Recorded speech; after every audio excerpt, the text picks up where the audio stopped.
की कृपा से, करुणा से, उनकी उदारता से मुख्य यजमान श्री ब्रजलाल जायसवाल जी, श्रीमती निर्मला जायसवाल जी, श्री जितेंद्र जायसवाल जी, श्रीमती राजकुमारी जी जायसवाल जी, जायसवाल परिवार, एक बार जोरदार ताली बजाकर यजमान परिवार के लिए साधुवाद, वंदन, अभिनंदन। जिन्होंने इस पवित्र पावन शिव महापुराण की कथा को दिव्यता और भव्यता के साथ में आयोजित किया और संपूर्ण क्षेत्रवासियों को ये पवित्र कथा सुनने का लाभ प्राप्त किया, प्रदान किया।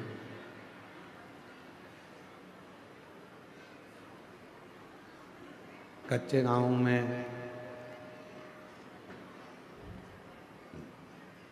ये पवित्र शिव महापुराण की कथा बाबा देव अधिदेव महादेव की कृपा से चल रही है। आज कथा का विराम दिवस है।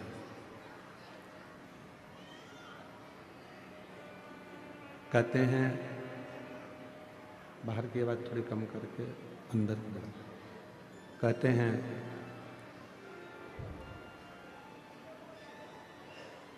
मेहमान जब जाते हैं तो जाते जाते बस ठीक है,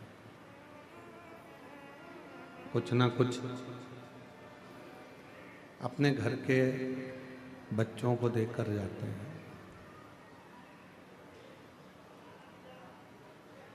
और जब शिव महापुराण की कथा विराम होती है,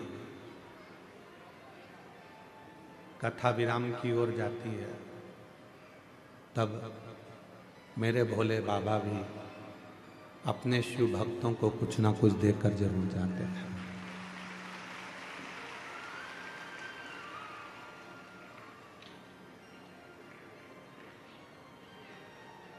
आज जब आप लोग कथा में आ रहे होंगे या रात्रि को यहाँ रुके होंगे तो यहाँ का नज़ारा आपको ऐसा लग रहा होगा जैसे कैलाश पर्वत पर बैठकर शिव महापुराण की कथा श्रवण कर रहे हैं।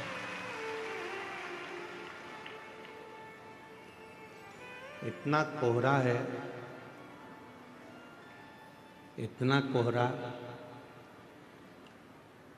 कि अभी भी पीछे के लोग कहाँ कहाँ बैठे हैं कोई नजर ही नहीं आ रहा। पंडाल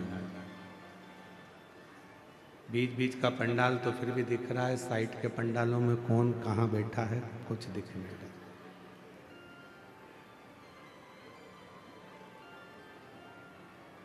पर कितनी श्रद्धा है आपके अंदर और कितना विश्वास है। शायद तुम्हारे रिश्तेदार के घर में भी शादी होती तो तुम इतनी सुबह से नहीं आते।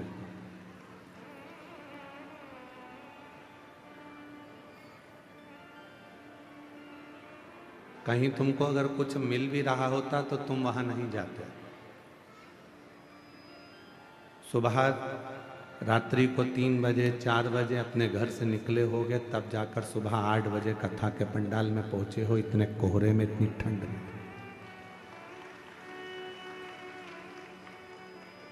कई कई मेरी जीजियाँ, कई कई मेरे जीजा पूरी रात से पंडाल में एक कम्बल को ओढ़ कर सो रहे हैं पूरी रात। तुमको क्या लगता है कि आप भगवान शंकर के लिए पूरी रात जागे हो, भगवान शिव के लिए इस कड़कड़ाती ठंड में, इस कोहरे में चलकर यहाँ तक पहुँचे हो, तो क्या मेरा भोले बाबा तुम्हारे दुखड़े मिटाने के लिए तुम्हारे दरवाजे पर नहीं आएगा?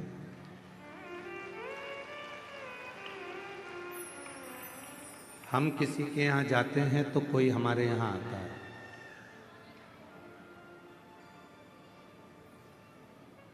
हम किसी को सम्मान देते हैं तो कोई हमको सम्मान देता है। हम किसी को अपशब्द कहते हैं तो वो हमको अपशब्द कहता है। हम किसी से मीठा बोलते हैं तो वो भी हमसे मीठा बोलता है। अब आप सब सीहोर वाले महाराज के लिए यहाँ पूरी रात से चलकर यहाँ नहीं पहुँचे। आप सीहोर वाले महाराज के लिए इतनी ठंड में, जिस ठंड में लोग अपनी रजाई नहीं छोड़ते, लोग अपना कमरा नहीं छोड़ते, अपना घर नहीं छोड़ते, ऐसी कड़कड़ाती हुई ठंड में और इस पूरे कच्चे गांव के जंगल वीरान में, पूरे आदिवासी वनवासी क्षेत्र में, इस क्षेत्र में इतनी कड़कती हुई ठंड में शायद कोई अपना घर नहीं छोड़ता, निकलता नहीं। पर हजारों लाखों की भीड़, सारे पंडाल फुल, और रात भर से आप बाबा का इंतजार कर रहे हो, तो मेरा भोलेनाथ आपकी झोली में खुशियां जरूर देगा। जरूर।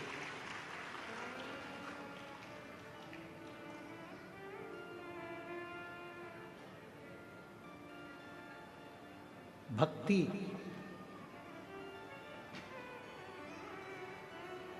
विश्वास शिव के करीब में लेकर जाता है। और जब आपकी जिंदगी में आप विश्वास पूर्ण कर लेते हो, भक्ति पूर्ण धारण कर लेते हो, तो शिव भी कृपा करता है। भगवान देवाधिदेव महादेव भी कृपा करते हैं।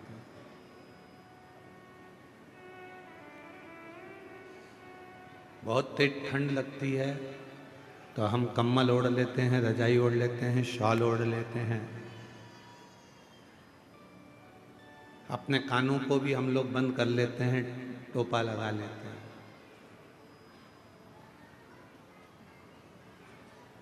और बचा कुचा हो तो अपने मुंह को भी अपन बंद कर लेते हैं।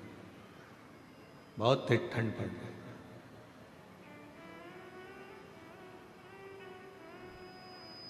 जैसे बहुत तेज हवा चलने पर, ठंड पड़ने पर शरीर को बचाया जाता है, कहीं ये ठंडी हवा हमारे अंदर प्रवेश ना करे, बीमार कर देगी, पलंग पर पटक देगी, उसी तरह संसार की बहुत सारी बातें हैं, कहीं आसक्ति, कहीं काम, कहीं लोभ, कहीं तृष्णा, कहीं वासना,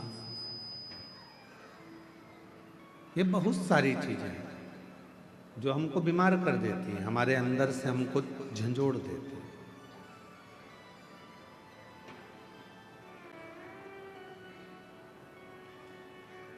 उस समय पर भगवान के भजन की, भगवान की भक्ति की, शंकर भगवान के श्री शिवाय नमस्तुभ्यम मंत्र की एक चादर, एक कम्बल ओढ़ लेना चाहिए, एक रजाई ओढ़ लेना चाहिए।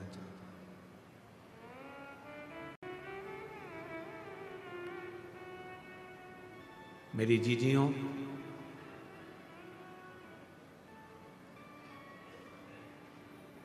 अपने आप पर पूरा भरोसा रखना, अपने आप पर पूरा विश्वास रखना, और अपने देव अधिदेव महादेव पर पूरा विश्वास रखना, पूरा भरोसा रखना। वो आपको कभी जिंदगी में डूबने नहीं देगा, आपका हाथ पकड़कर आपको मंजिल तक पहुंचा देगा। व्यक्ति कौन डूबता है? कौन सा व्यक्ति जिंदगी में आकर सक्सेस नहीं होता, सफल नहीं होता, उसकी जिंदगी में वो कभी तरक्की नहीं कर पाता, वो व्यक्ति जिंदगी में तरक्की नहीं कर पाता, वो व्यक्ति जिंदगी में सक्सेस नहीं हो पाता, वो उन्नति पे सीढ़ी पर नहीं चढ़ पाता जिसने जिंदगी में आने के बाद कुछ संघर्ष किया है। तुम्हारे पिता तुमको गाड़ी दिला देंगे, तुम्हारे पिता तुम्हारे लिए बंगला बना देंगे, तुम्हारे पिता तुम्हारे लिए जमीन खरीद देंगे, प्लाट दे देंगे, फैक्ट्री डाल देंगे, दुकान बना देंगे, सब कुछ कर देंगे।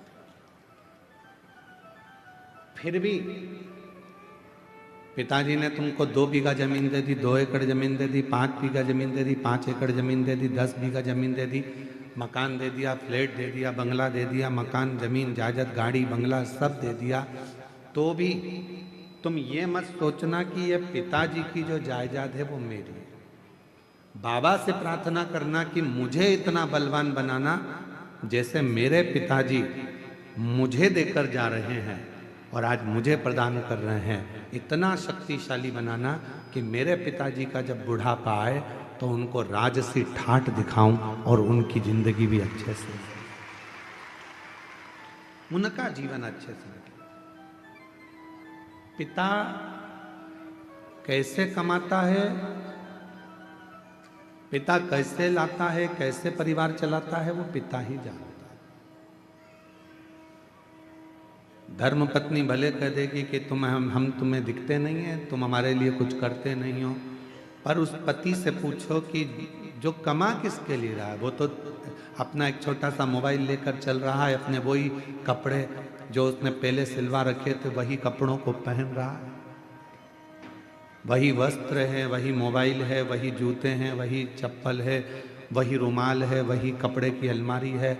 पत्नी कपड़े खरीद लेती है, बच्चे कपड़े खरीद लेते हैं, बेटियां कपड़े खरीद लेती हैं, बेटे कपड़े खरीद लेते हैं, उनका मन करता है तो मोबाइल भी बदल लेते हैं। पर कोई बाप से पूछे कि पिता आप ना कपड़े बदलते हो, आप ना घड़ी बदलते हो, आप ना जूते लाते हो, आप वही क्या करूँगा लेकर, चल रहा है, तुम्हारी उम्र है तुम पहनो, तुम्हारी उम्र है तुम पहनो, तुम्हारी उम्र है तुम धारण करो, और वो अपनी पूरी जिंदगी केवल तुम्हारे लिए निकाल देता है, केवल तुम, पूरा जीवन।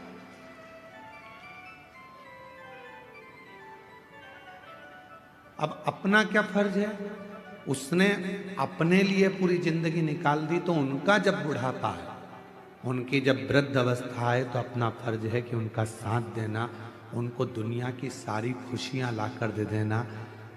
20, 25, 50, 30, 40 साल जितने साल जिएंगे उतने साल उनकी जिंदगी में इतनी खुशियां दे दो कि वो भी परमात्मा से कहें कि संतान देना तो ऐसी देना और इसको खूब बरकत देना, खूब उन्नति,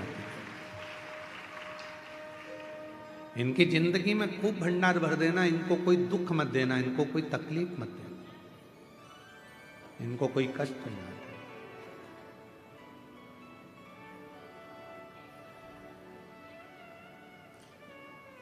शिव स्वरूप पिता,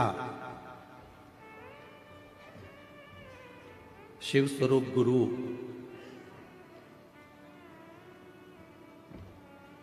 जब संसार सागर में हमको मिल जाते हैं तो वह हमारी जिंदगी को सार्थक बना देते हैं, हमारे जीवन को सार्थक।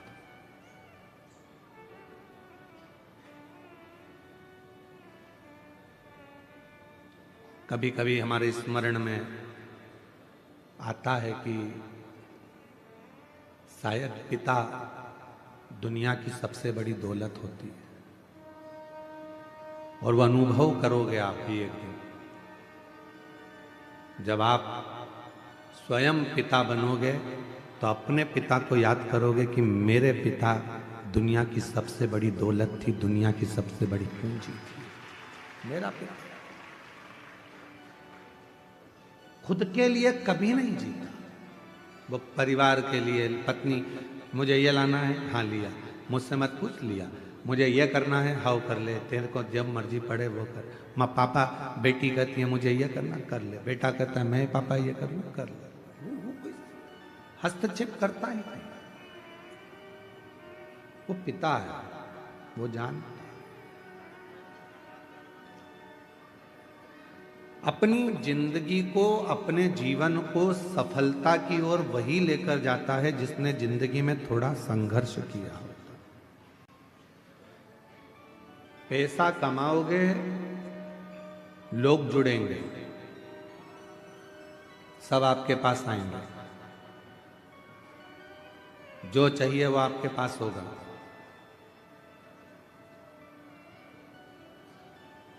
जो तुमको गाली देते थे वो भी पैसे के बल पर तुम्हारे पास आ जाएंगे। जब तुम्हारी सत्ता चलेगी, तुम्हारा वैभव चलेगा, सब तुमको प्रणाम भी करेंगे, नमन भी करेंगे, आदर भी करेंगे। तुम्हारे भीतर अहंकार मत करना कि मेरे पास इतना पैसा है, बिल्कुल। कुर्सी मिल जाए तो लोग तुमको आदर करेंगे, madam sir, sir madam, madam sir. इसके पहले की जिंदगी देखना, जब तुम्हारे पास कोई पद नहीं था, कुर्सी नहीं थी, प्रतिष्ठा नहीं थी, धन नहीं था, कोई नहीं पूछता था। कुर्सी मिलने के बाद तुम्हें पूछ रहे हैं, पद मिलने के बाद तुमको पूछ रहे हैं, पैसा मिलने के बाद तुम्हें पूछ रहे हैं। मतलब ये सम्मान तुम्हारा नहीं है, ये उस कुर्सी का सम्मान है, ये उस पद का सम्मान है, ये उस पैसे का सम्मान। तुम्हारा सम्मान नहीं है। राम सिंह ही है, कमलेश कमलेश ही है, बिमलेश बिमलेश ही है, रमा रमा ही है। वो अपनी जगह पर ही रहेगी, पर वो कुर्सी पर बैठ जाए तो वो कुर्सी का लोग सम्मान करते हैं। तो ये अपने अंदर पैसा आ गया तो ये मत सोचना कि हमारे पास में हम सब कुछ कहेंगे और हो जाएगा। ना ना, ये धन का सम्मान, ये पद का सम्मान, ये प्रतिष्ठा का सम्मान, उतरे फिर वही रहोगे। इसलिए अपने स्वभाव को, अपने नेचर को कभी मत बदलना। आज है, कल नहीं होगा, तो भी इन्हीं के साथ रहना है, इनसे ही बात करना है, इनसे ही। थोड़ा धन बढ़ा और सबने पूछना चालू कर दिया आपको, अरे काका जी और चाचा जी और नाना जी और फूफा जी और मामा जी और ये और वो, सब ने पूछा। और जब नहीं था कोई पूछने नहीं आता था। क्यों, कितने का कर्जा हो गया, लाओ हमें बताओ, हम कर्जा चुका देंगे तुम्हारा। थोड़ा हमारे पास जमीन है, उसमें से आधा टुकड़ा जमीन का बेच देंगे, तुम हमारे रिश्तेदार हो, हम तुम्हारा कर्जा चुका देंगे। है कोई संसार में ऐसा जो रिश्तेदार का कर्जा अपनी जमीन बेचकर चुका देता हो? नहीं। फिर धीरे धीरे तुमने तो नहीं दिया, उसने मेहनत करी, संघर्ष करा, परिश्रम करा, फिर खड़ा हुआ और फिर आगे बढ़ा। अब जितने रिश्तेदार थे वो कहते हैं ये तो हमारा ही अपना वाला है, अपने ही परिचित है, अपना ही है। ये आपका सम्मान नहीं है, आपके धन का सम्मान है। इसलिए अहंकार पैदा मत होने देना कि मेरा सम्मान इतना हो रहा है। ना, तुम्हारा नहीं है, तुम्हारे धन का सम्मान है। गया फिर कोई नहीं पूछेगा। आप कोई ऊंचे पद पर बैठ जाओ, मालूम पड़े कोई बहुत बड़े मंत्री संतरी कलंतरी बन गए, कोई अधिकारी बन गए, कोई बहुत बड़ी कुर्सी तुमको मिल गई, कोई तुम कहीं के थानेदार बनकर बैठ गए, तुम कहीं के बहुत बड़े कलेक्टर और बहुत बड़े पदाधिकारी बनकर बैठ गए, तो ये मत सोचना कि तुम तो ना जाने बचे कुर्सी है तुम्हारे पास में तो पूछा जा रहा है। जिस दिन रिटायर हो जाओगे उस दिन तुम्हारे घर के लोग ही तुमको नहीं पूछ पाएंगे, ये निश्चित है। कुर्सी का पद है, कुर्सी का सम्मान, सम्मान पद का होगा। तो फिर क्यों हम अभिमान में पड़े? क्यों? सियोर वाला महाराज सोचे कि ये जितने आ रहे हैं सब मेरे चक्कर में आ रहे हैं, तो सियोर वाला महाराज को ये सोचना नहीं चाहिए ये तुम्हारे चक्कर में नहीं, ये देव अधिदेव महादेव के चक्कर में आ रहे हैं, जिसकी आराधना और साधना में। कोई कथाकार सोचे कि मुझे इतने लोग सुनते हैं, कोई कथाकार सोचे कि मैं इनकी जिंदगी बदल देता हूं, तुम नहीं बदलते। वो तो महादेव कृपा करते हैं तो लोगों की जिंदगी बदलती है, तुम तो खुद की नहीं बदल पाते। कोई महाराज सोचे कि मैं इसकी जिंदगी बदल दूंगा, महाराज खुद अपनी जिंदगी नहीं बदल पाता तो दूसरे की क्या खाक बदले?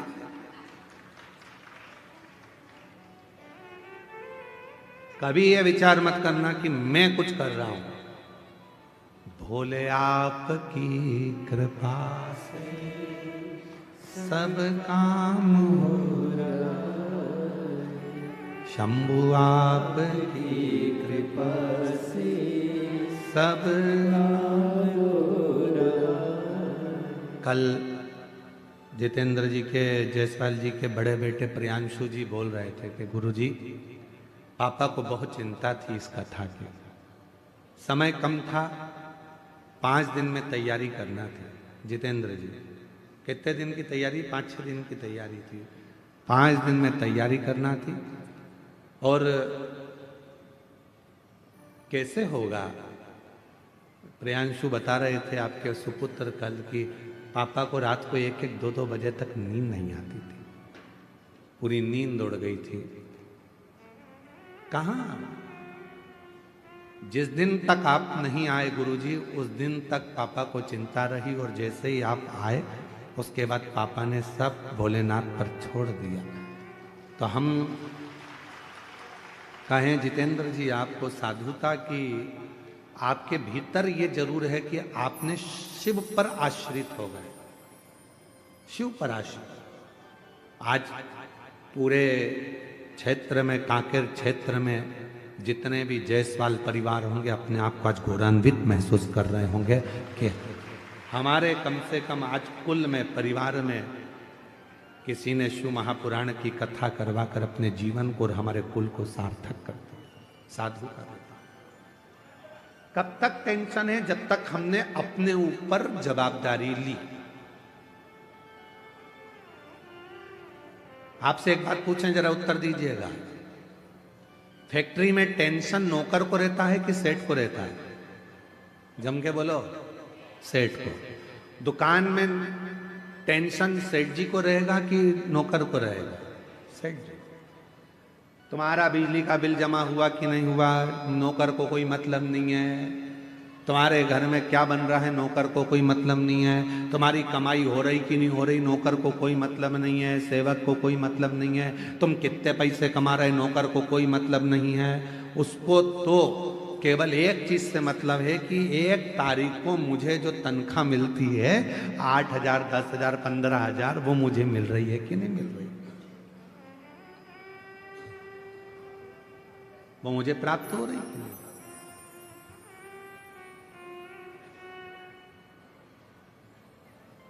कितना कोहरा है जी, इतना भारी कोहरा, और उसमें ये शिव महापुराण की कथा, बड़ा आश्चर्य वाला विषय है।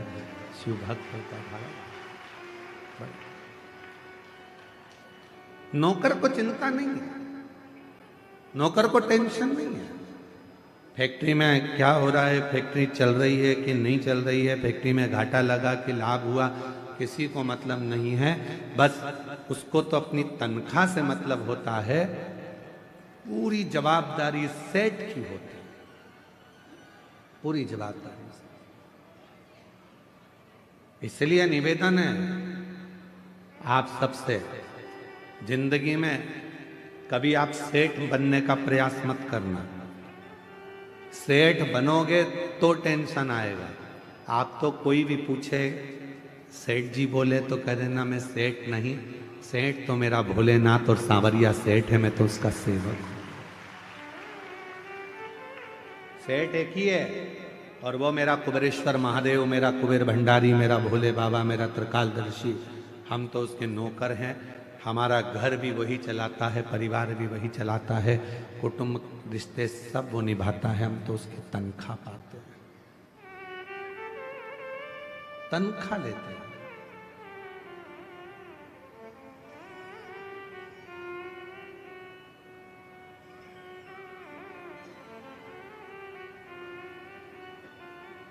तेरी नौकरी सबसे सुंदर है बाबा, उससे बढ़कर कुछ नहीं, उससे जोरदार कुछ है ही नहीं।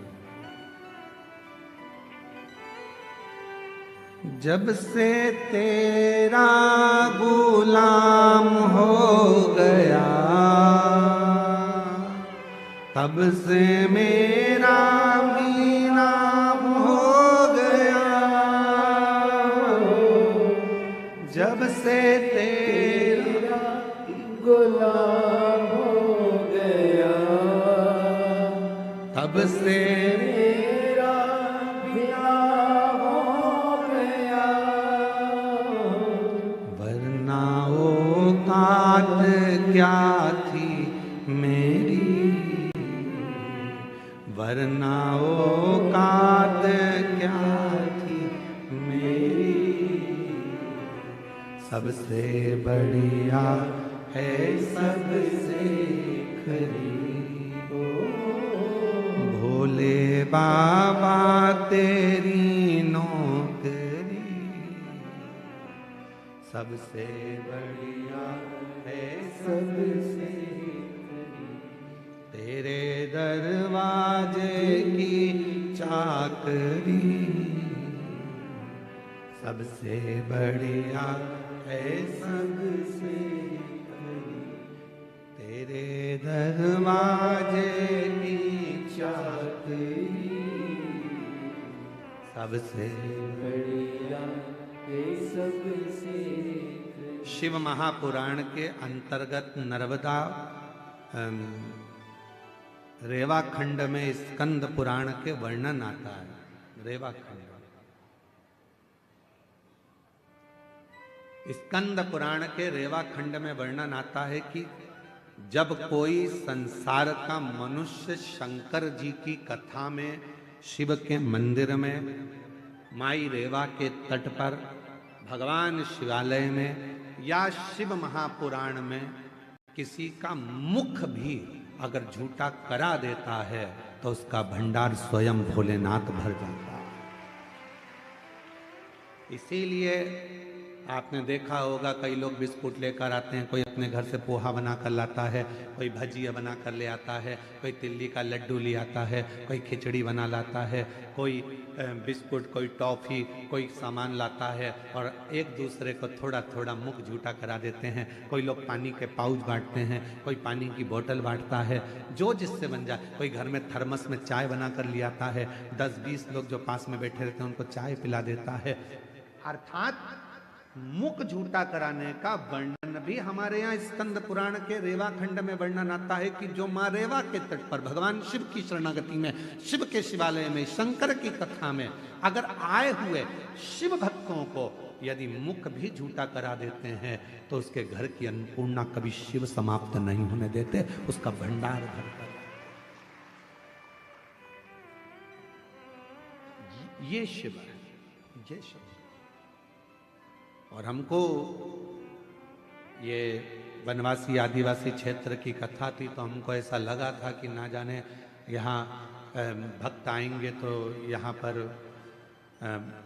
मुख झूठा कराएंगे कि नहीं कराएंगे, पर हमने रोज़ देखा, प्रतिदिन दूर दूर से जो भक्त आते थे, साधारण गरीब बड़े भी अगर आते थे, अपने झोले में थोड़ी सी टॉफ़ी लेकर आके लोगों को खिला जाते थे, बिस्कुट खिला जाते थे।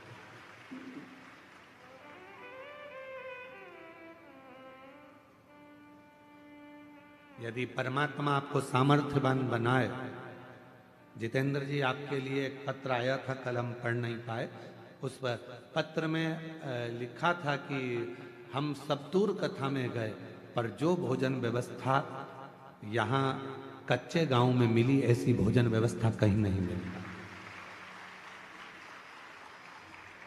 एक बार जजमान परिवार के लिए जोरदार ताली बजाइए। साधुता है,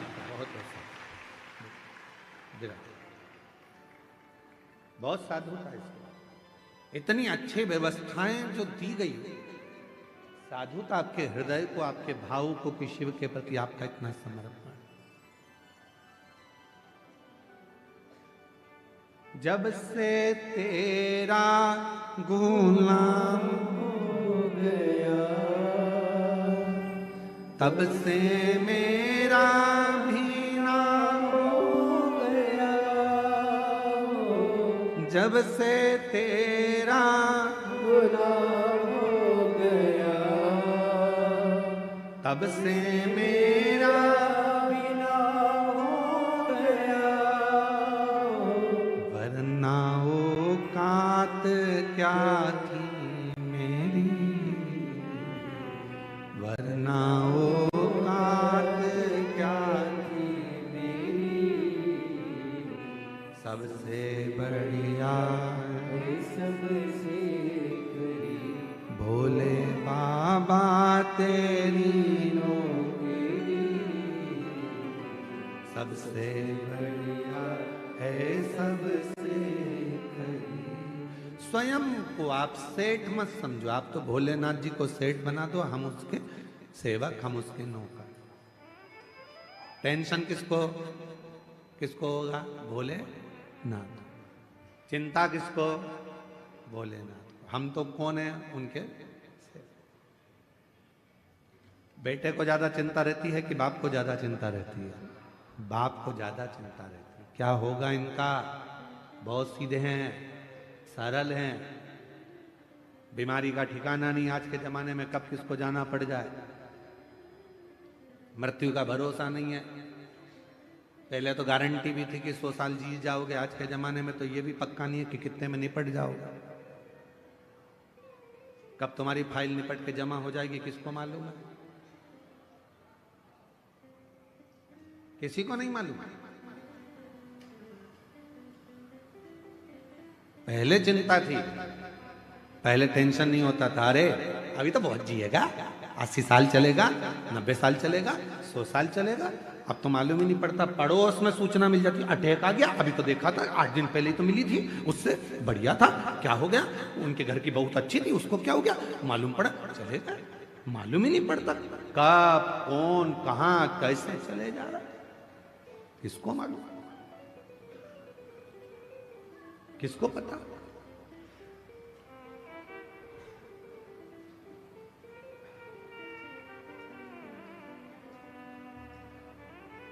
सुबह उठा करो ना रोज सुबह सुबह, सबसे पहले उठते से ही, सबसे पहले उठते से ही जैसे तुम्हारे नेत्र खुले सो के उठो, वैसे ही भले पलंग पर पड़ी पड़ी आंख खुलते से ही भगवान को धन्यवाद देना, आज फिर जिंदा उठा दिया, आज फिर जिंदा उठा दिया। मालूम पड़े रात को सो रही थी और निपट गई तो किसको मालूम, किसको पता। आज फिर जिंदा उठा दिया, बहुत धन्यवाद भोलेनाथ, एक दिन और दिया, आज और खुशी से जीऊंगी, खूब मेहनत करूंगी, संघर्ष करूंगी, परिश्रम करूंगी और उन्नति की सीढ़ी पर चढ़ के रहूंगी। पर कल भी ऐसी कृपा करना, नहीं तो मालूम पड़े निपटा दे। टेंशन मत देना, रोज उठो, रोज धन्यवाद दो, तेरी बड़ी करुणा, तेरी सुबह पहले रात को सो तो जम के बोलकर सो, पास में पति है, पत्नी है, बच्चे हैं, जो भी हैं परिवार में, सोने से पहले एक बार सबसे कहो श्री शिवाय नमस्तुभ्यम। उठो तो धन्यवाद दो, आज फिर उठ गई हूं तेरी कृपा से, तेरी करुणा से, बड़ी करुणा।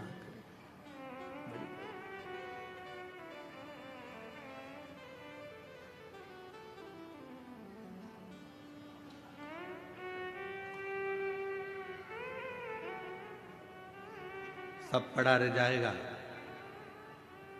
अलमारी में कपड़े भी धरे की धरे रह जाएंगे।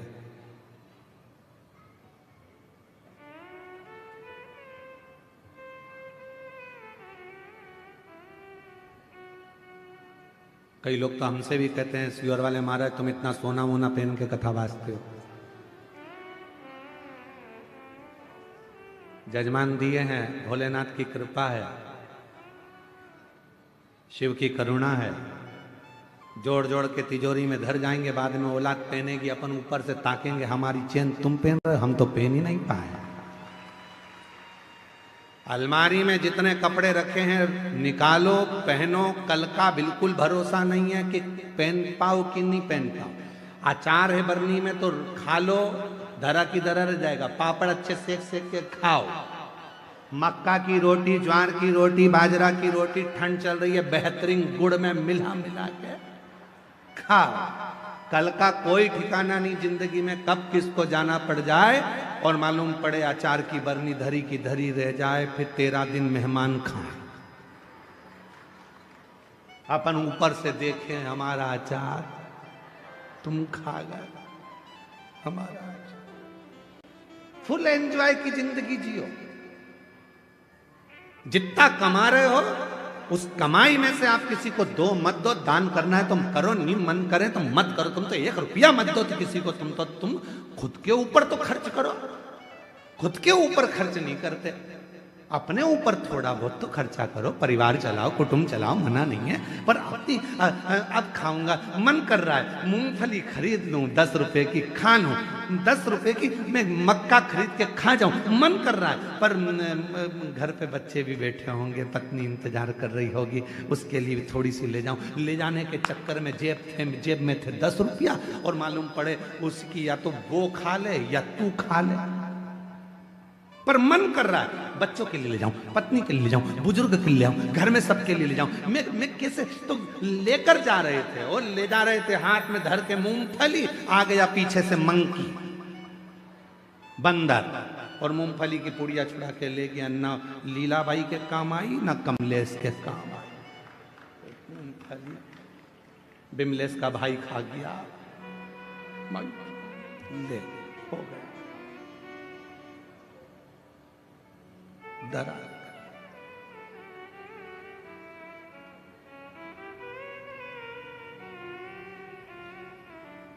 उस समय पर कोई नहीं आएगा, कोई भी नहीं, सारा घर परिवार सब धरा। एक बात और सुनो, बहुत अच्छी सुंदर बात है। देखो, जिस स्कूल में तुम पढ़ाई कर रहे हो उस स्कूल की बस बच्चों को लेने आती है। सही है कि गलत है? अरे बोलो तो जम के। तुम्हारे यहाँ है ऐसा है कि नहीं है? कांकेर जिला में जो स्कूल में पढ़ाई करते हो उस स्कूल की बस लेने आती है, टीचर को भी लेकर जाती है और स्टूडेंट को भी लेकर जाती है, बच्चों को। जिस कॉलेज में पढ़ाई कर रहे हो उस कॉलेज की बस लेने आती है, जिस फैक्ट्री में नौकरी कर रहे हो उस फैक्ट्री की बस लेने आती है। तुम बहुत बड़े ओहदे पर जज बन गए, अच्छी कुर्सी पर बैठ गए, तो सरकार की गाड़ी तुमको लेने आती है। तुम बड़े अधिकारी बन गए तो सरकार की गाड़ी तुम्हें लेने आएगी, छोड़ने जाएगी। बोलो सही है कि गलत है? बोलो तो सही है ना? ज्यादा तेज ठंड तो नहीं लग रही है? हाँ तो फिर बोलते जाओ, सही है? हाँ, स्कूल की बस स्कूल के बच्चों को लेने आ रही है, कॉलेज की बस कॉलेज के बच्चों को लेने के लिए आ रही है, प्राइवेट कंपनी की बस प्राइवेट कंपनी के लोगों को लेने आ रही है, और सरकार की बस सरकारी कर्मचारी को लेने के लिए आ रही है। अब वो तुम वहां नौकरी कर रहे हो इसलिए वो तुम्हें लेने आ रही है, वो तुम वहां पढ़ाई कर रहे हो इसलिए तुम्हें लेने आ रही है। दूसरे स्कूल के बच्चे को थोड़ी ना बिठा के ले जाएगी, दूसरे कर्मचारी को थोड़ी ना बिठा के ले जाएगी। उसी तरह जिस कंपनी में काम कर रहे हो उस कंपनी की बस तुम्हें लेने के लिए आती है। अब आज से एक बात याद कर लेना, अपन सब शंकर जी की कंपनी में काम कर रहे हैं, इसलिए आखिरी में शंकर की कंपनी की बस लेने के लिए कोई दूसरी बस अपने को लेने नहीं आएगी। नंदी पर भोलेनाथ होंगे और कहेंगे आओ बैठो साथ चलो, प्राण छूट चुके हैं, मैं तुम्हें नरक नहीं भुगताऊंगा। कंपनी की बस आई है, आराम से एसी कूलिंग कर कर लेकर जाऊंगा, आराम से चलना, मैं तुम्हें कैलाश लेकर जाऊंगा और वो कंपनी लेकर जाएगा। अंत समय प्रभु आना पड़ेगा, वचन दिया तो निभाना पड़ेगा। अंत समय प्रभु आना पड़ेगा, वचन दिया तो निभाना पड़ेगा। आए ना आए प्रभु कुटुंब कबीरा, अंत समय प्रभु आना पड़ेगा, वचन दिया तो निभाना पड़ेगा। अंत समय में तुझे आना है, वचन दिया था। शिव पुराण में बैठकर कहा था, सियोर वाले महाराज ने बोला था, हम नहीं मानते कि सियोर वाला महाराज कथा करता है, हम तो ये मानते हैं कि हमारा विश्वनाथ कथा करता है। तो हमने तो उनकी वाणी को शिव की वाणी मानी और वचन दिया था कि तुम घबराना नहीं, आखिरी में उसकी गाड़ी लेने के लिए आएगी। तो मुझे यमराज लेने नहीं आना चाहिए, मुझे यम के दूत नहीं आना चाहिए। अंत समय में आए तो तू आना।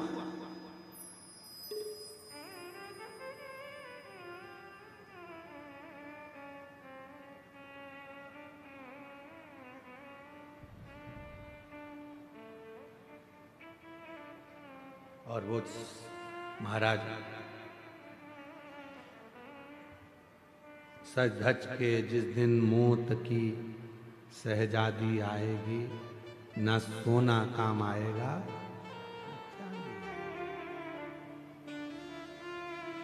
कोई पलंग पर पड़ा हो, अंतिम सांसें गिन रहा हो। आप लोग किसी को हॉस्पिटल में देखने गए हो कभी कि नहीं गए? बोलो बोलो, जम के बोलो। गए हो? हॉस्पिटल में जाके क्या बोलते हो? मामा जी। अब वो बेचारा ऑक्सीजन लगी मुंह में, वेंटिलेटर पे पड़ा, और तुम मामा जी, मामा जी समोसा ला दूं, मामा जी गुलाब जामुन, मामा जी 50,000 रुपए रख दूं तुम्हारे पलंग के पास। मामा जी ऑक्सीजन मुंह में लगी, मन में सोच रहे निकल जाए यहां से बाहर, मर रहा और 50,000 रुपए क्या ऊपर लेके जाऊंगा। जब अच्छा था तो समोसा नहीं खान दिया, मुंह में ऑक्सीजन लग रही है।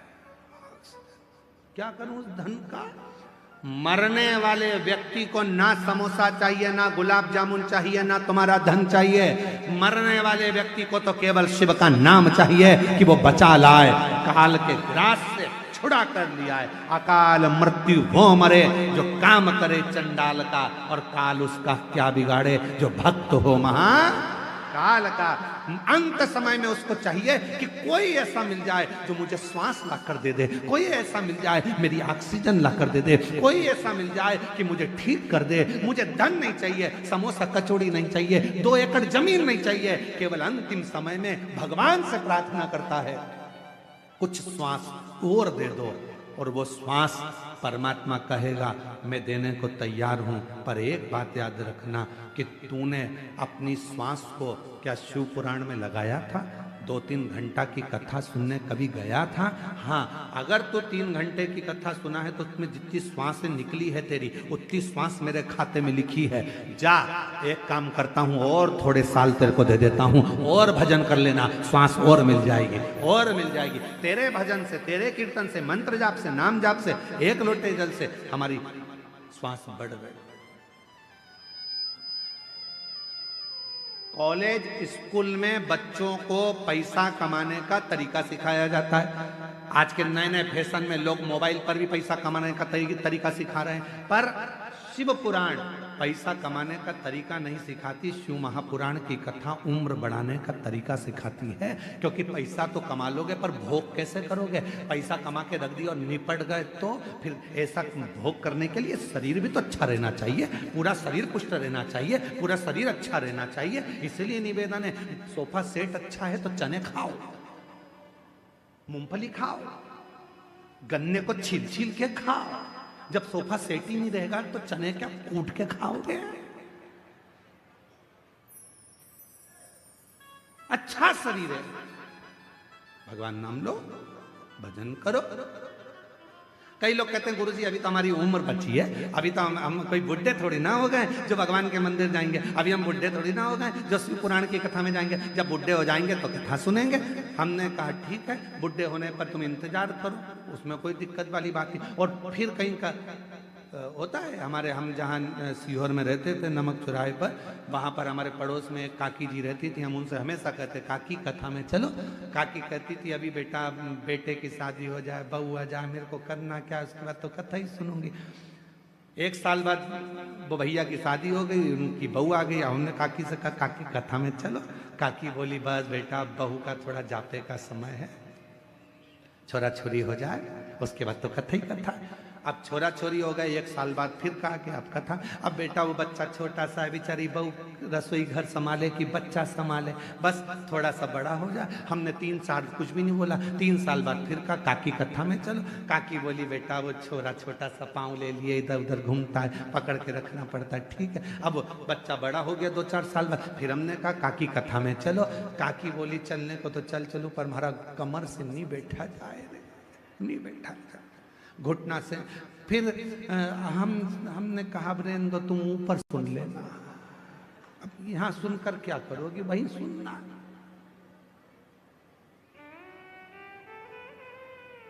एक दिन हमारी सासू जी से हंसकर बोली जेठानी, राम नाम को सुमिरन कर ले, 2 दिन की है जिंदगानी। एक दिन हमारी सासू जी से हंसकर बोली जेठानी, राम नाम को सुमिरन कर ले, 2 दिन की। बस 2 दिन का जीवन है, उसको तुम कैसे जियोगे ये तुम्हारे ऊपर निर्भर करता है। तुम कितनी खुशी से, आनंद से, भक्ति से, भजन से, स्मरण से जी लो, यही जीवन है, यही आनंद है। शिव कथा क्या कहती है? शंकर भगवान बैकुंठ में रह रहे हैं क्या? बोले जम के नहीं। शंकर भगवान के पास में डल्लभ के गद्दे हैं क्या? बोलते जाओ नहीं। शिव जी के पास सोने के जेवर हैं? नहीं। उनके पास जो जेवर है तुम्हारे घर में आ जाए तो तुम भग जाओ। सांप बिच्छू। ना शंकर भगवान के पास सोने के जेवर हैं, ना शंकर भगवान के पास में डल्लभ के गद्दे हैं, ना शंकर भगवान के पास में बंगला है, ना उनके पास में गाड़ी है। शिव जी से सीखो, खुले आसमान में रहते हैं, खुले आसमान।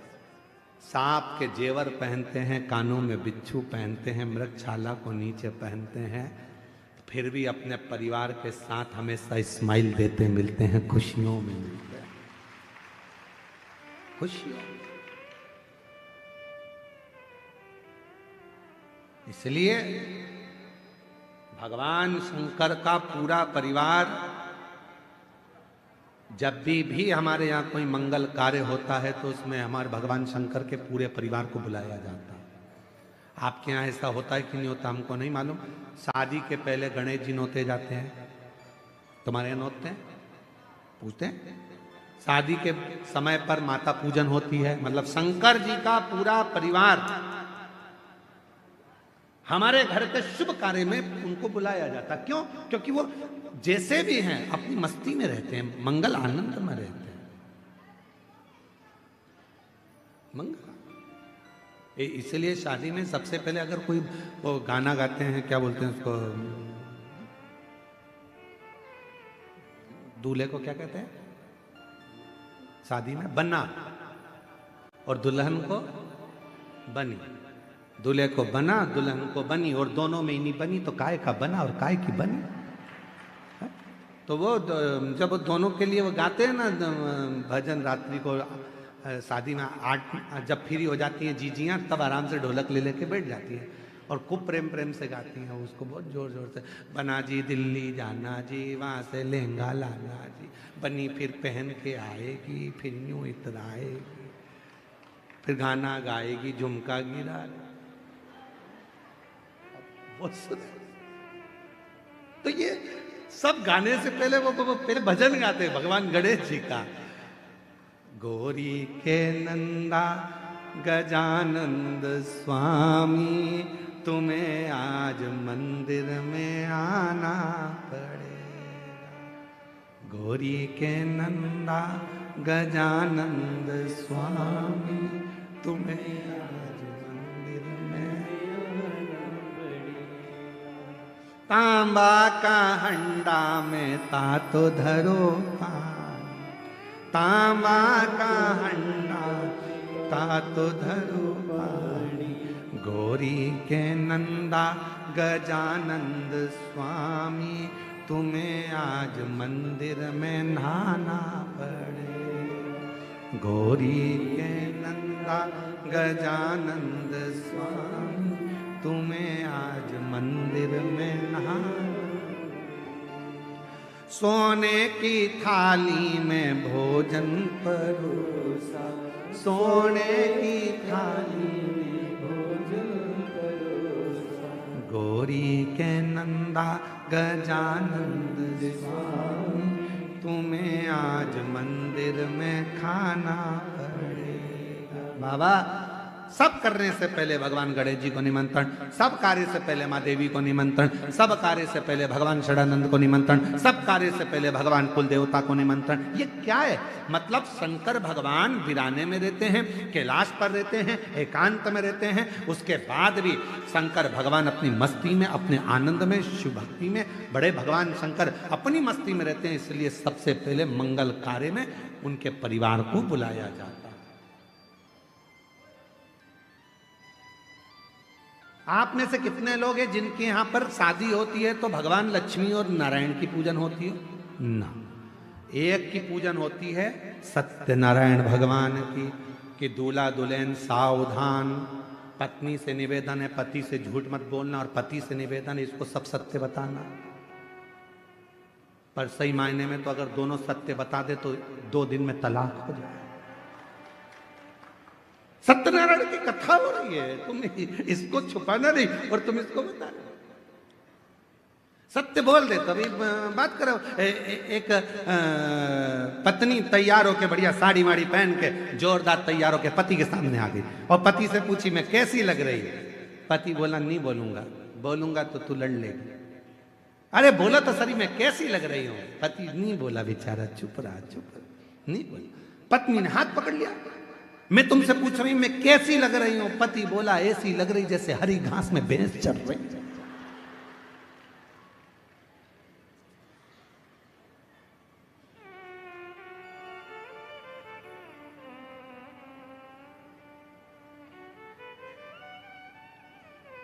पत्नी कुछ नहीं बोली। शाम को पति जब ऑफिस से आया, करेले की सब्जी बना दी, खा। करेले की सब्जी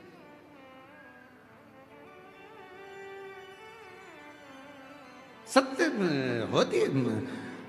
शादी ब्याह में लक्ष्मी नारायण भगवान का पूजन नहीं, सत्यनारायण भगवान का पूजन होता है। शादी ब्याह में भगवान गणेश जी का पूजन होता है। माँ अम्बा जगदम्बा जगतधात्री दुर्गा भवानी के माता पूजन होती है।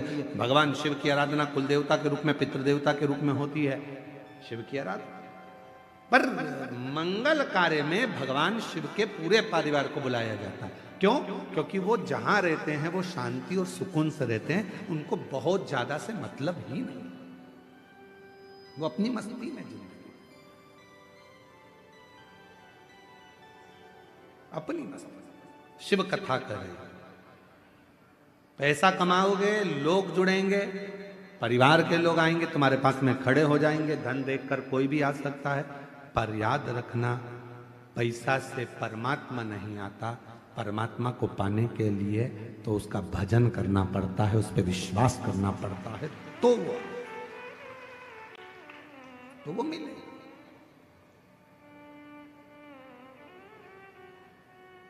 मेरी किस्मत का जब गुल खिला, तब जाकर के ये दर मिला। मेरी किस्मत का जब गुल खिला, तब जाकर के ये दर मिला। वरना औकात क्या थी मेरी, वरना औकात क्या थी मेरी। सबसे बढ़िया है सबसे करीब, ओ भोले बाबा तेरी तो मेरी। सबसे बढ़िया है सबसे करीब, तेरे दरवाजे की चाकरी। सबसे बढ़िया है सबसे। जब हम उसके दरवाजे की चाकरी करते हैं, सेवा करते हैं, नौकरी करते हैं, उसके दरवाजे पर जाकर रोज जल चढ़ाने जाते हैं, रोज 1 लोटा जल चढ़ाने जाते हैं। लोग पूछें आपसे कि 1 लोटा जल चढ़ाने से क्या मिलेगा? कहना तनख्वाह मिलेगी। कौन सी तनख्वाह? तो कहना वो अंत समय में काम आएगी, आखिरी में वही तनख्वाह काम आएगी जो हमने 1 लोटा जल चढ़ाया है, उसी ने हमारी समस्या का निवारण करा है, उसी ने हमारी समस्या को दूर किया है। एक पत्र अच्छा है, देखिए। मेरा नाम अंजू नेताम, मेरे पति का नाम मुकुंद सिंह नेताम, ग्राम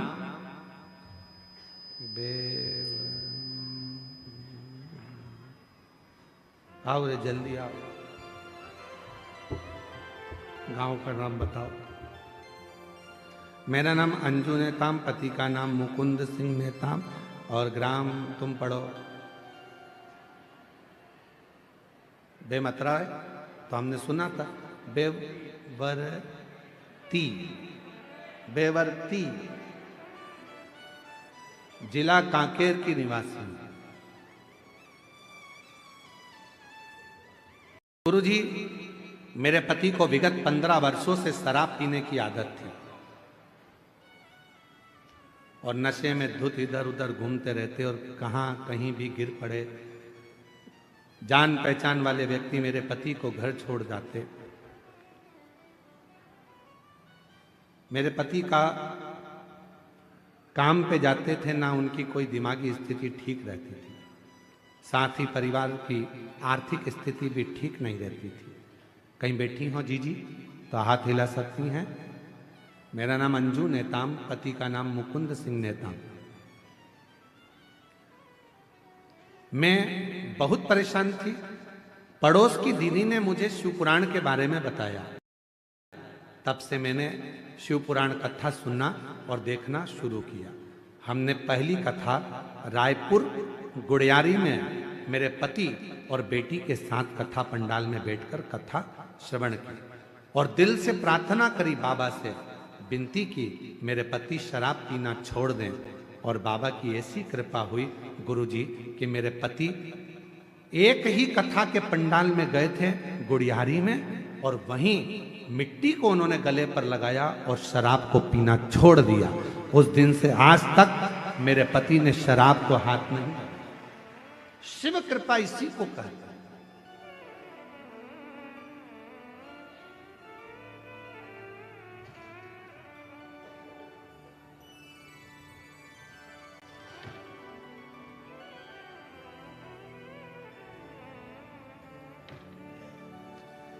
इसी को शिव की कृपा कहते हैं, इसी को भगवान शंकर की कथा कहते हैं।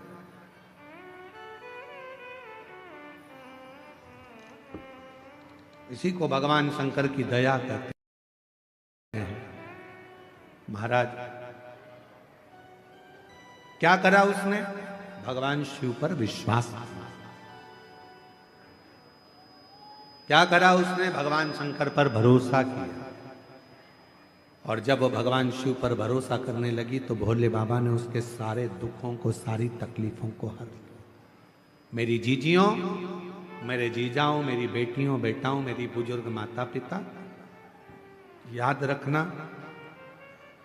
शिव महापुराण की कथा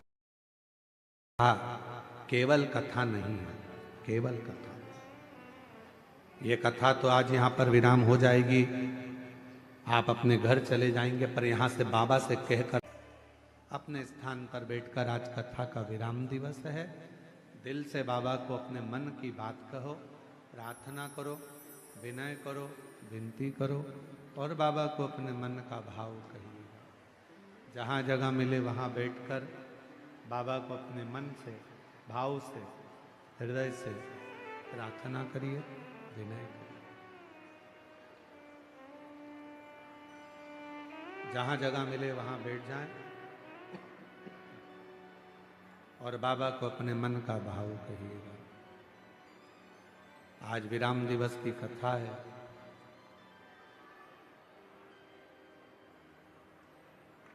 जाते जाते मेरा भोले बाबा आप सबकी झोलियों में खुशियाँ दे, संपदा दे, संतान दे, वैभव दे, रोग मुक्त करे, पूरा राष्ट्र हमारा भारत देश स्वस्थ रहे, उन्नतिशील हो।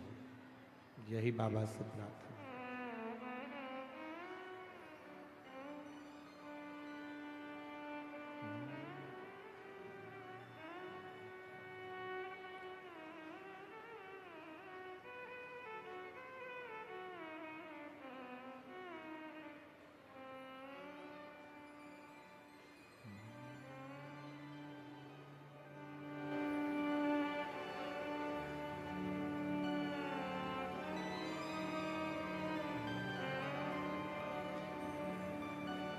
श्री शिवाय नमस्तुभ्यं। श्री शिवाय नमस्तुभ्यं।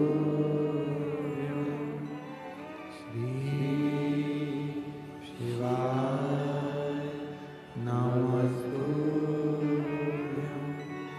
श्री शिवाय नमस्तुभ्यं। श्री शिवाय नमस्तुभ्यं।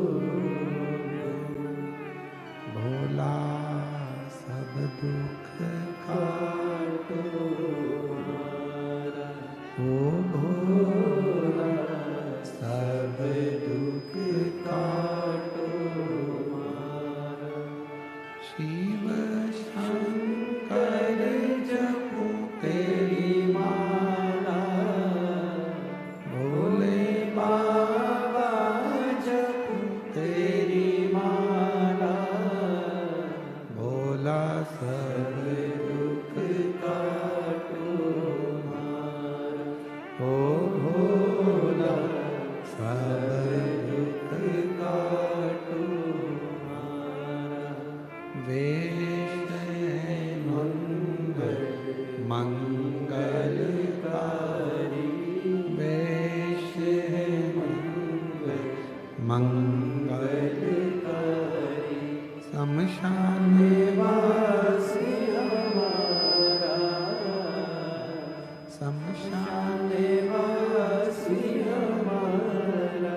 ओ भोला सब दुख काटो हमारा, ओ भोला सब दुख काटो हमारा।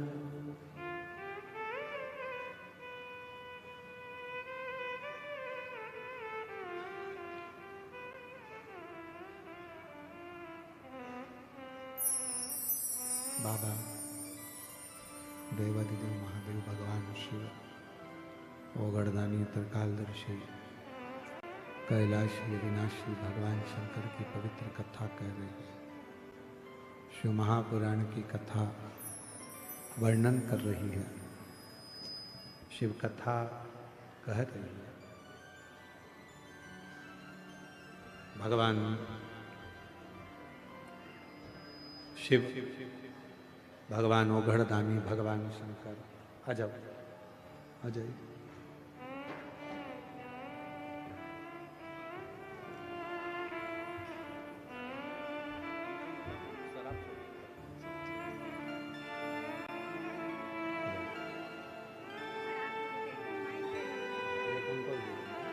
एक बार जोरदार ताली बजाओ। एक कथा सुनने के लिए पति पत्नी बेटी सब गए और गुड़ियारी की कथा में शराब का त्याग कर दिया। उस दिन से आज तक शराब को हाथ नहीं लगाया। एक बार जोरदार ताली बजाओ। शिव कथा कर रही है, भगवान शंकर का चरित्र कर रहा है, शिव महापुराण की कथा कर रही है।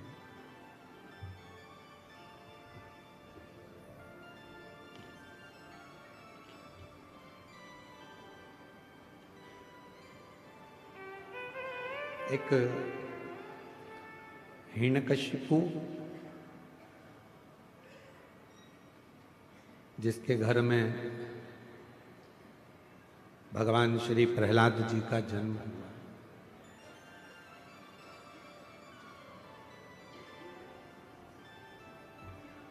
जिन्होंने भगवान की अविरल भक्ति को धारण किया, भगवान की विरल भक्ति को धारण किया शिव कृपा से। देखो, शिव महापुराण की कथा कहती है कि जन्म ले लेना संसार सागर में या मनुष्य की देह धारण कर लेना एक अलग विषय, पर मनुष्य की देह धारण करने के बाद भगवत नाम ले लेना या भगवान का भजन कर लेना ये एक अलग विषय।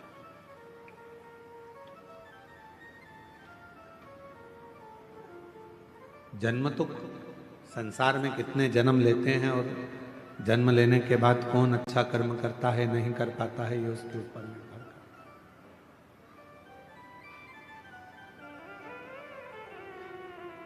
तुम्हारे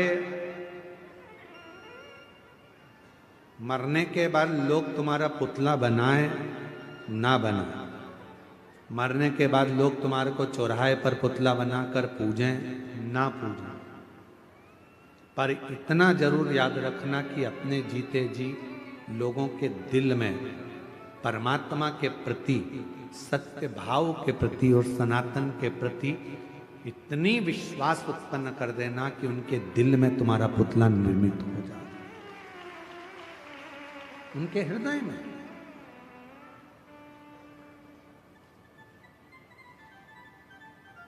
प्रहलाद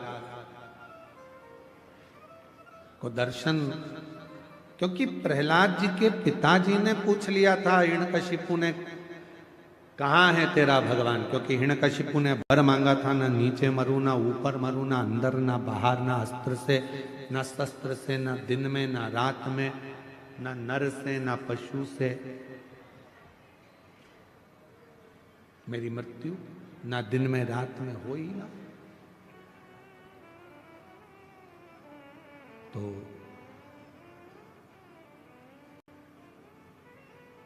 पूछा प्रहलाद जी से, क्या इस खंबे में भी तेरा भगवान है?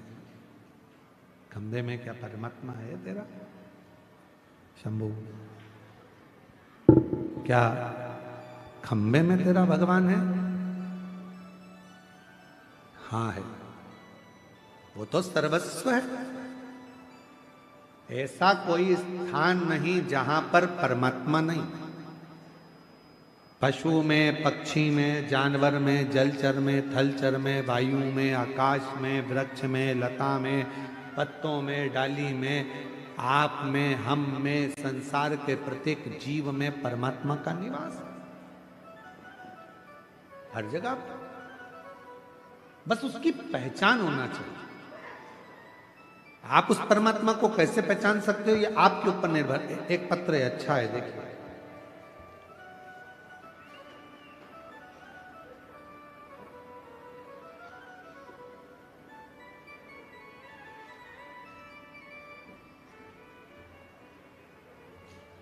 सुहावन साहू, पति श्री दयानंद साहू, मैं ग्राम बिटाल पोस्ट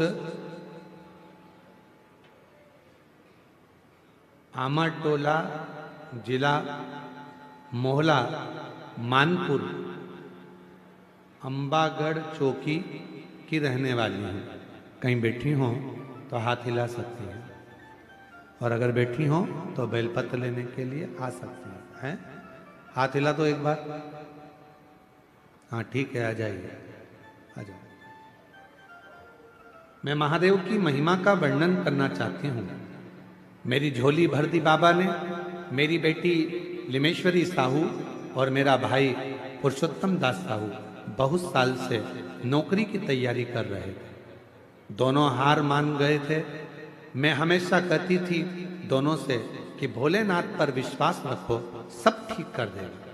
फिर मेरी बेटी ने 2 बार पशुपतिनाथ का व्रत किया, भाई ने व्रत किया, और भोलेनाथ ने हमारी पुकार सुन ली। आज मेरी बेटी और भाई दोनों गवर्नमेंट टीचर बन गए। 2016 से तैयारी कर रहे थे, पर बाबा की कृपा से 28 मार्च 2025 को उन दोनों की नौकरी सरकारी लग गई। मैं बाबा को यहाँ प्रणाम करने के लिए आया। एक पत्र और। मैं संगीता मंडावी, पति श्री केशव कुमार मंडावी, नगर पंचायत नरहरपुर, जिला कांकेर, छत्तीसगढ़ से हूँ। कहीं बैठे हो तो हाथ हिला सकते हैं। अगर कहीं बैठे हो तो हाथ हिला सकती हैं, और अगर बच्चा साथ में आया हो तो उसको भी लेकर आ सकती हैं। गुरुजी, गर्भवती महिला को क्या भोलेनाथ जी के मंदिर नहीं जाना चाहिए? प्रश्न है। हमारा निवेदन है, हमने पहले भी कथा में कहा, गर्भ अगर धारण हो जाए तो शिव के मंदिर जरूर जाओ और रोज 1 लोटा जल जरूर चढ़ाओ। शिव के मंदिर जाना चाहिए, भगवान शंकर को एक लोटा जल चढ़ाना चाहिए, प्रार्थना करना चाहिए, विनय करना चाहिए, निवेदन करना चाहिए, बाबा को अपने मन की बात कहना चाहिए। जरूर जाओ। ये स्पीकर नहीं चल रहा है का? स्पीकर गुरुजी, मेरी शादी को 11 साल हो गए थे पर गर्भ नहीं ठहरा था। 11 साल से मैं मां नहीं बन पाई, मेरे घर में बच्चा नहीं आया, हम लोग बड़े दुखी थे। तब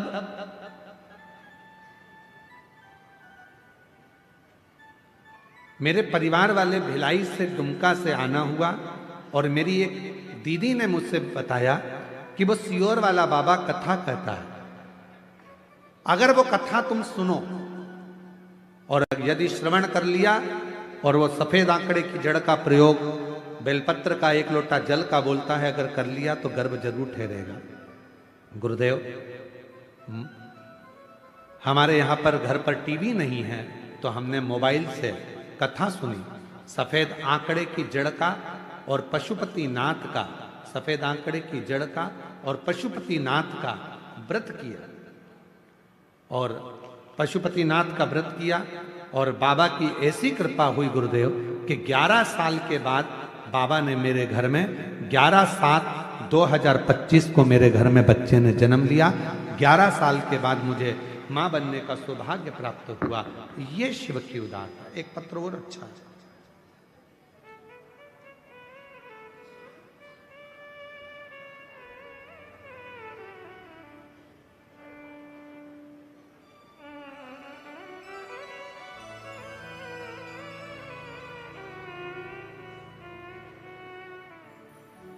गुरुदेव,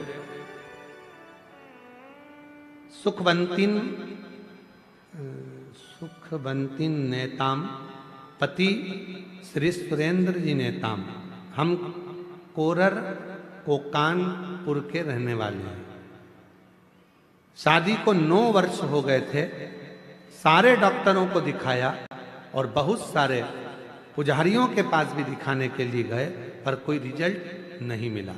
एक दिन मेरे को शिव महापुराण के बारे में गांव के विशाखा निषाद और रुक्मणी यादव जी ने बताया, रोज सुनो। और हम रोज शिवलिंग में 3 लोटा जल और 5 बेलपत्र वाला उपाय करने लगे। कुंदकेश्वर बाबा के नाम से प्रार्थना करना और बाबा से कहना कि मेरी कोख भर देना, ऐसी प्रार्थना करते। बाबा को रोज विनय करते। गुरुदेव, बाबा की कृपा ऐसी हुई कि बाबा की कृपा से मेरा गर्भ ठहर गया और मुझे 9 वर्ष के बाद संतान की प्राप्ति हुई। आज मेरी बच्ची 2 वर्ष की हो गई है। मैं बाबा को यहाँ प्रणाम करने के लिए आई हूँ। कहीं बैठी हो? सुखवंती नेताम पति श्री सुरेंद्र नेताम पुत्री शिवानी नेताम। 9 साल के बाद बाबा ने मुझे संतान दी। अगर कहीं बैठे हो तो हाथ हिला सकते हैं और अगर बैठे हो तो आ सकते हैं। और तेरी कृपा का क्या है भरोसा, कब किस पर हो जाए, जरा सी हम पर कर दो, जरा सी हम पर कर दो। जिस पर भी हो गई तेरी कृपा करुणा वो भव पार हुआ, भव पापी हो चाहे जितना उसका भी बाबा उद्धार हुआ, गिद्ध अजामिल गणिका जैसे तेरे मन को भाए, जरा सी हम पर कर दो, जरा तेरी कृपा का क्या है भरोसा, कब किस पर हो जाए, जरा सी हम पर कर दो, ओ जरा सी हम पर कर दो। बाबा से अपने मन का भाव कहते चलें, शिव जी से अपने मन की बात कहते चलें। जब हम भगवान देवाधिदेव महादेव से, भगवान शंकर से, ओघड़दानी से, त्रिकालदर्शी से, कैलाशी अविनाशी से अपने मन का जब भाव कहते हैं तो शिव उसको स्वीकार करते हैं, भगवान शंकर उसको स्वीकार करते हैं।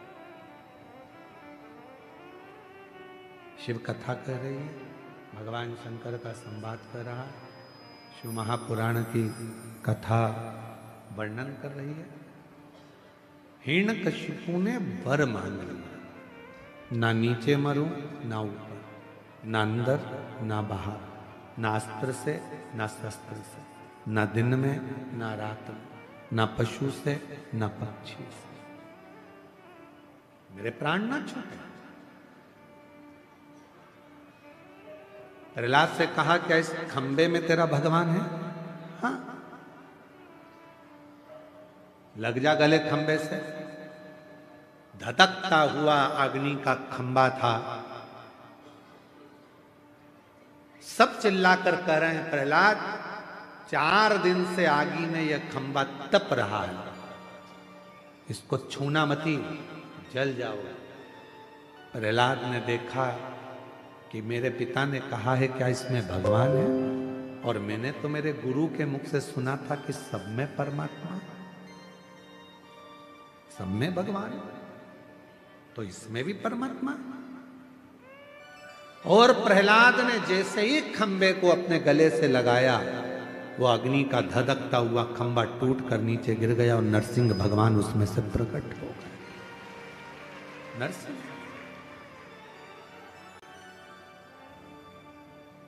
खंबा टूटकर नीचे गिरा और नरसिंह भगवान उसमें से प्रकट हुए। दौड़े नरसिंह भगवान ने हिरण्यकशिपु को पकड़ा, सिंहासन पर ले गए। भगवान नरसिंह बैठकर हिरण्यकशिपु को जंघा पर सुला लिए, क्योंकि इसने वर मांगा था ना नीचे मरू ना ऊपर, जंघा पर मारा, ना अंदर ना बाहर, तो देहली पर मारा,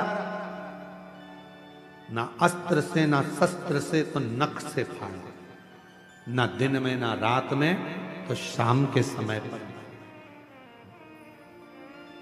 न नर से ना पशु से, नरसिंह बनकर आए। ना ही 12 महीने में मरे, इसलिए एक अधिक कर अधिक मास में आए हैं और हिरण्यकशिपु को फाड़ दिया, हाथों को निकाल कर अपने गले में माला की तरह धारण कर लिया। माला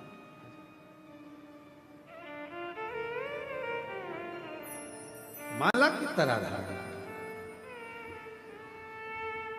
जो जैसी भावना। बेटी का नौकरी लगा है और भाई का नौकरी लगा है, एक बार जोरदार करो।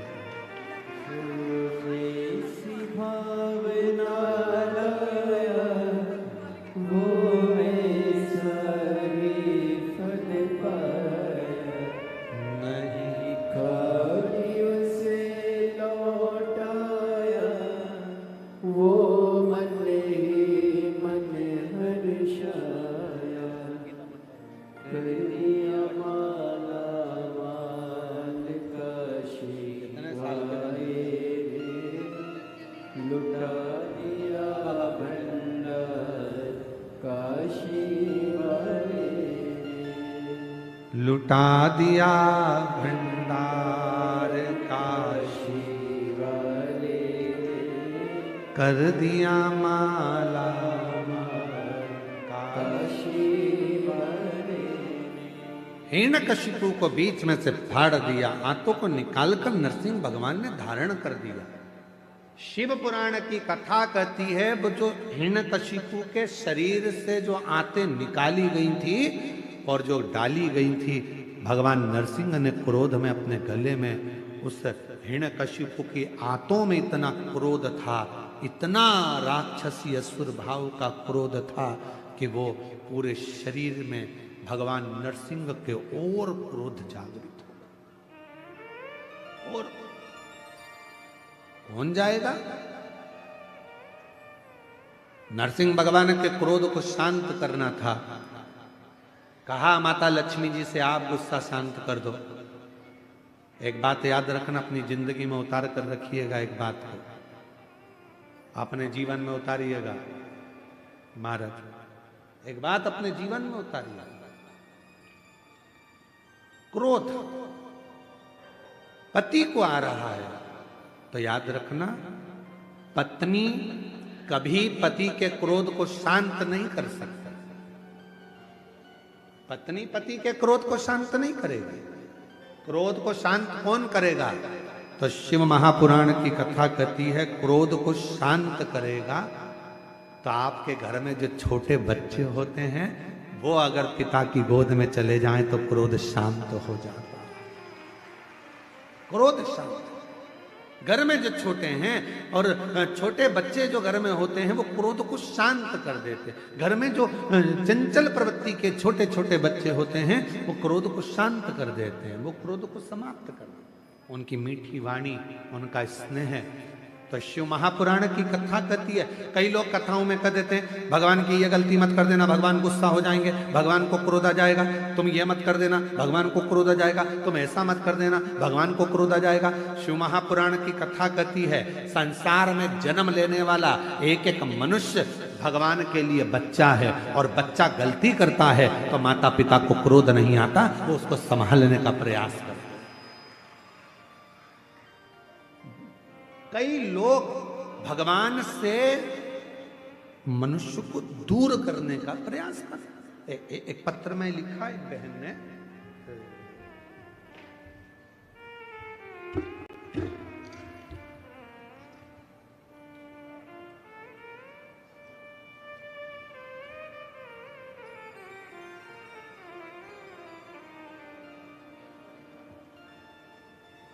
मेरा नाम राधा मरकाम, मेरे पति का नाम साधु राम मरकाम, ग्राम कोड़े जुगा, पोस्ट कोकपुर, जिला कांकेर की रहने वाली हूँ। गुरुदेव,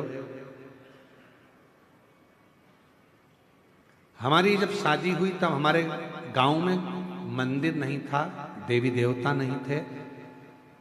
हम शादी कर कर जब गए उसके बाद में आपकी कथा के माध्यम से हमने वहाँ पर मंदिर निर्माण और देवी देवता पूजन हुआ। गांव के लोग भी कथा से जुड़े और मंदिर में पूजन आदि के लिए जाने लगे। पर गुरुदेव,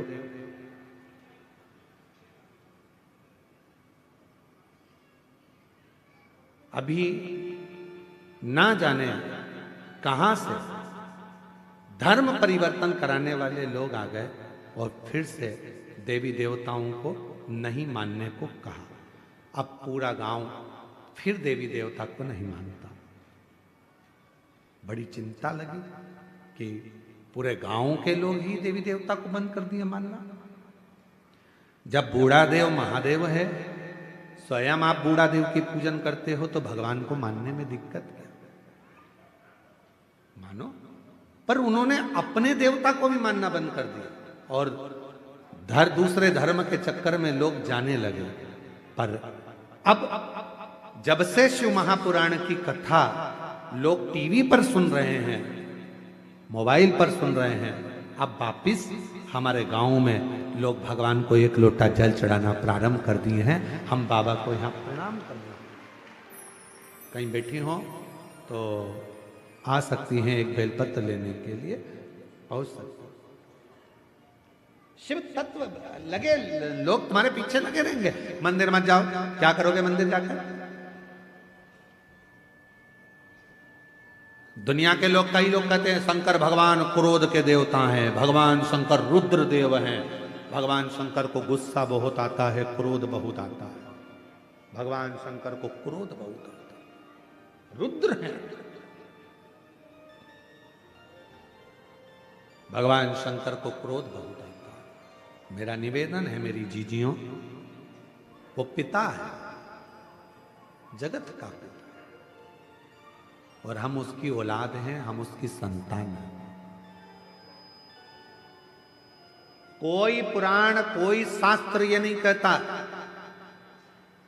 कि भगवान देवाधिदेव महादेव आपको दंड देंगे। मेरे शंकर भगवान का तो कोई विद्रोही है ही नहीं।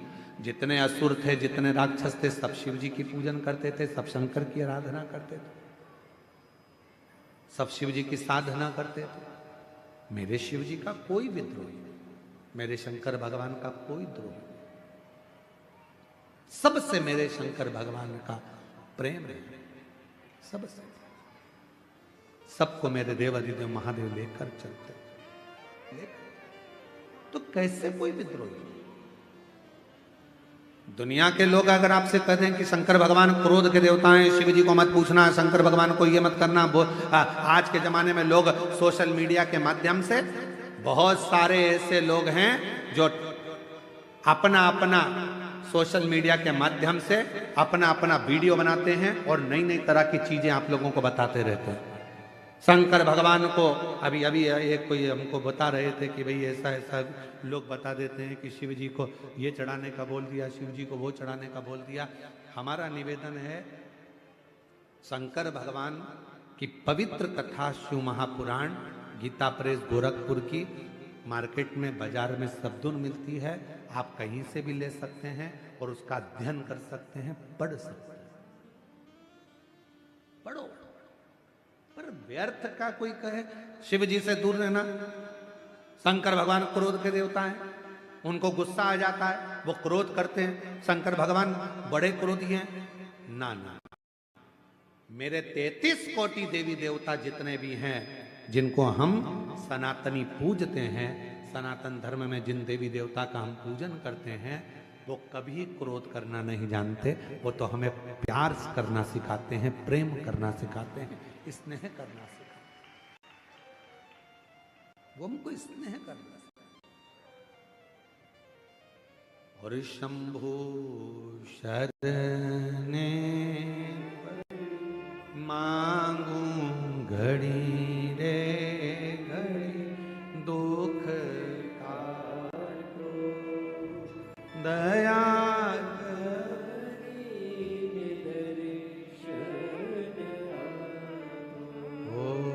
शंभो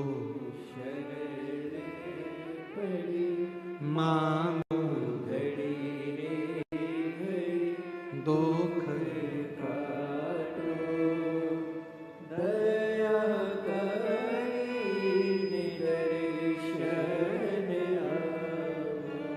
तो मेरे भोले बाबा किसी को ऊपर क्रोध नहीं करते। मेरे भोले बाबा तो उससे स्नेह करते हैं, प्रेम करते हैं, उसको गले लगाते हैं।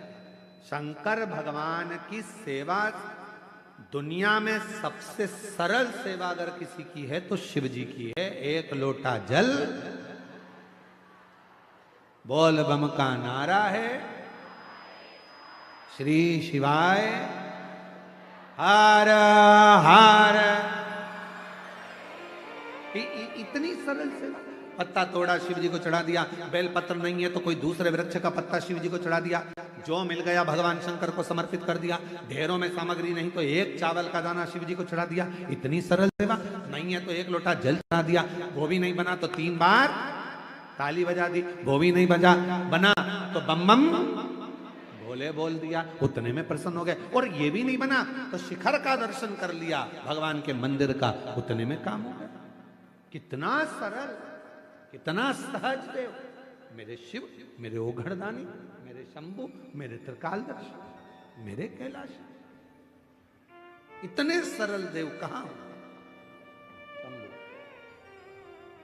अरे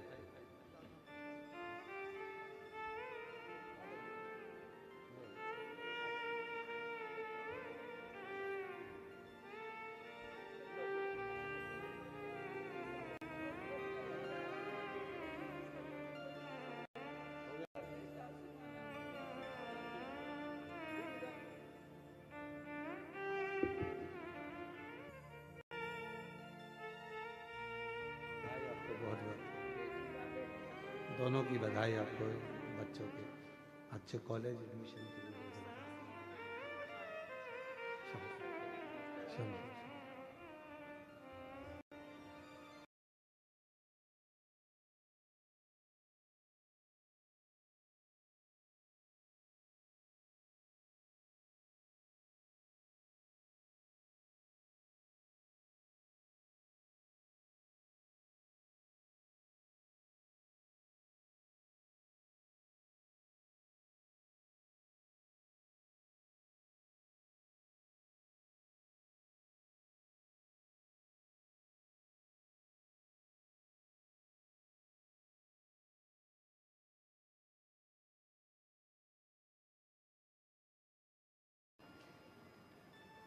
सनातन धर्म तो वो जड़ है जो फिर उपज कर निकल आती है, उसको काटा नहीं जा सकता,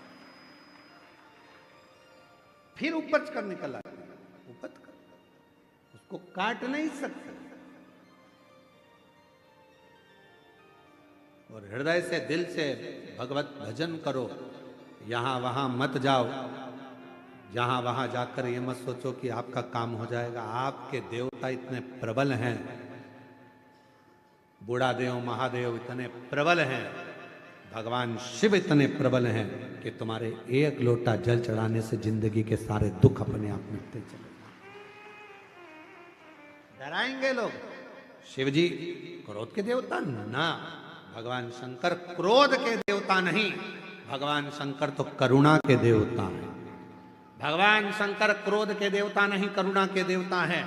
भगवान शंकर ऐसा कोई नहीं जिसको शिव जी ने नहीं दिया।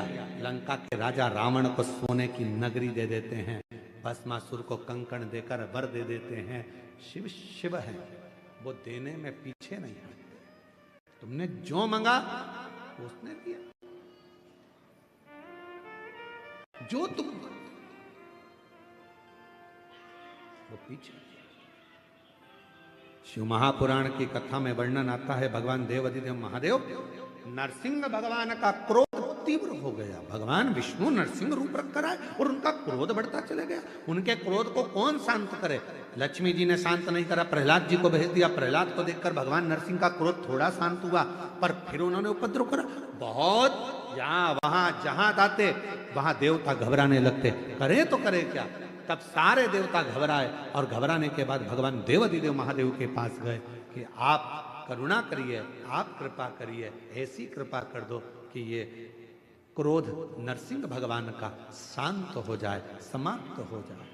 कुछ कृपा करिए, थोड़ी सी कुछ करिए। शिव महापुराण की कथा कहती है, भगवान शंकर का चरित्र कहता है, शिव तत्व कहता है।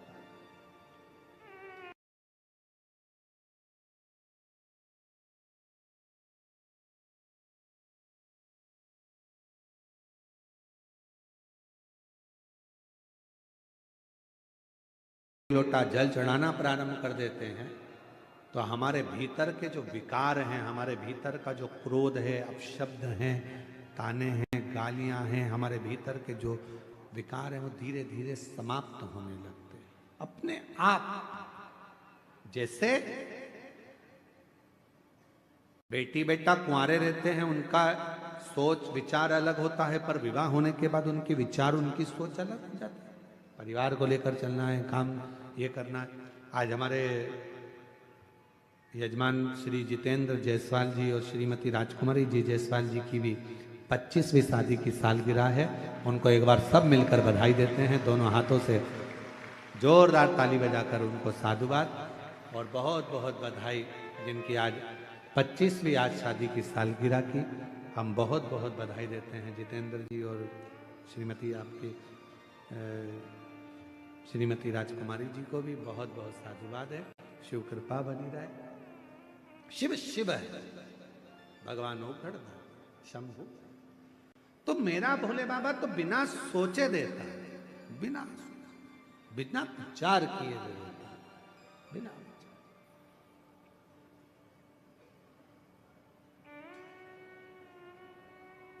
रावण को बाबा तूने लंका दिया,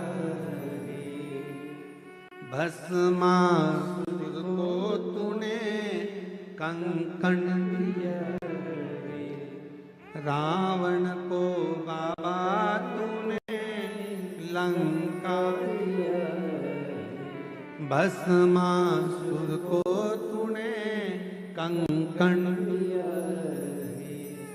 उसी ने तेरा पीछा किया भोले बाबा, उसी ने तेरा पीछा किया भोले बाबा। मतवाले रखवाले, मतवाले रखवाले बमा बम भोले शंकर, गले में नाग भयंकर। बमा बम भोले शंकर, गले में नाग भयंकर। ओ बमा बम भोले शंकर, गले में नाग भयंकर।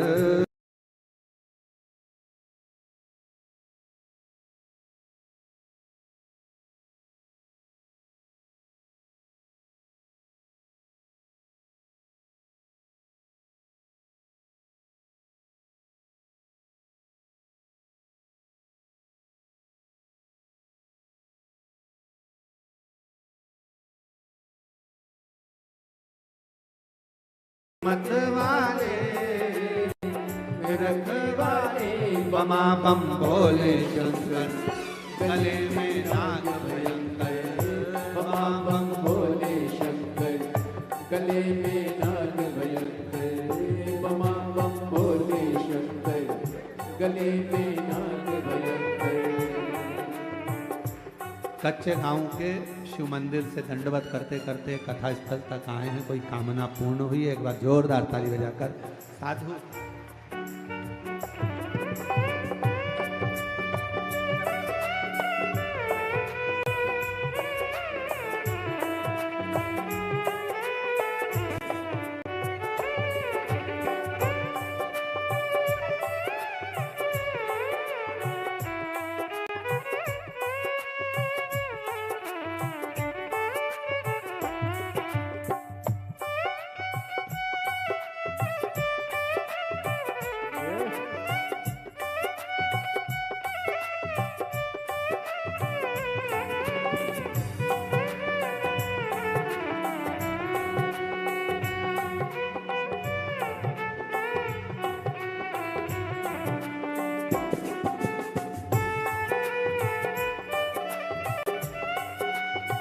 बड़े भाव से दोनों हाथों से ताली से बजाते हुए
मस्तक पे भोले तूने चंदा सजाया, कानों में भोले तूने कुंडल सजाया। कानों में भोले तूने कुंडल सजाया। शीशी गंगा की तारा लिए भोले बाबा, शीशी गंगा की तारा लिए भोले बाबा।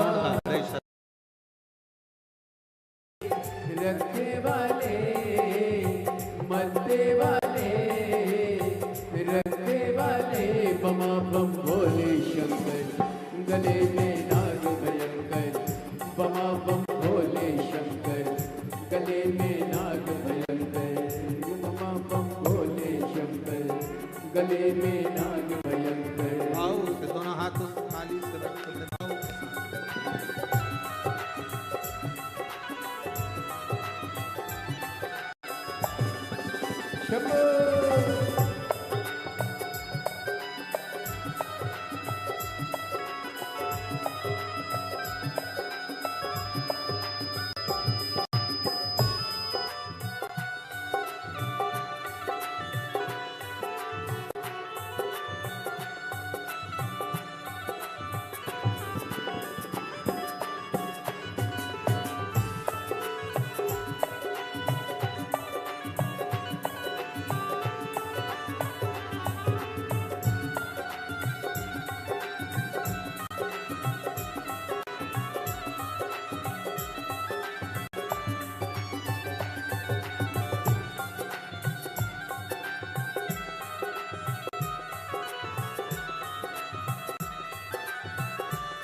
गले में भोले तूने नाग सजाया, गले में भोले तूने नाग सजाया, हाथों में भोले तूने डमरू बजाया, हाथों में भोले तूने डमरू सजाया, कष्ट मिटाए तुमने भक्तों के रख,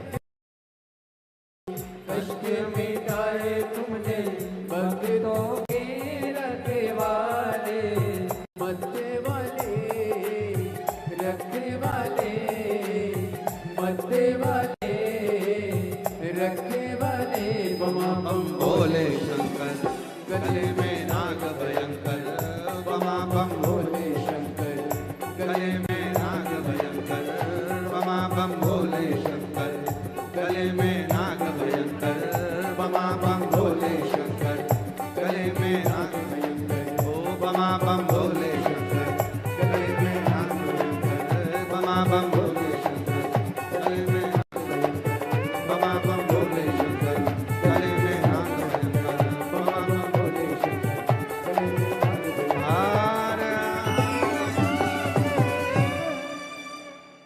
अपने स्थान पर बैठकर भगवान देवाधिदेव महादेव से प्रार्थना करिए, विनय करो, निवेदन करो, बाबा को अपने मन का भाव कहिए, हृदय से प्रार्थना करिए, विनय करो, निवेदन करो, भगवान शिव को मन से भाव से रिझाने का प्रयास करिए, विनय करिए, विनती करिए।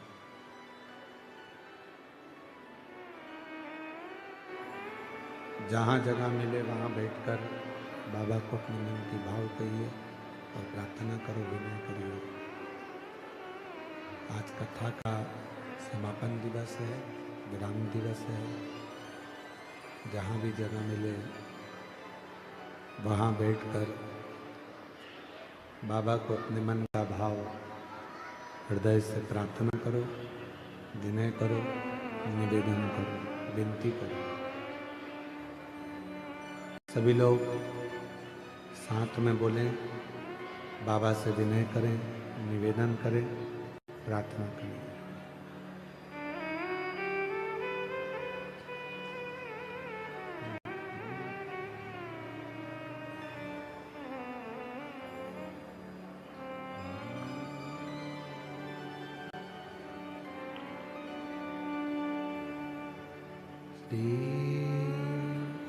शिवाय नमस्तुभ्यं,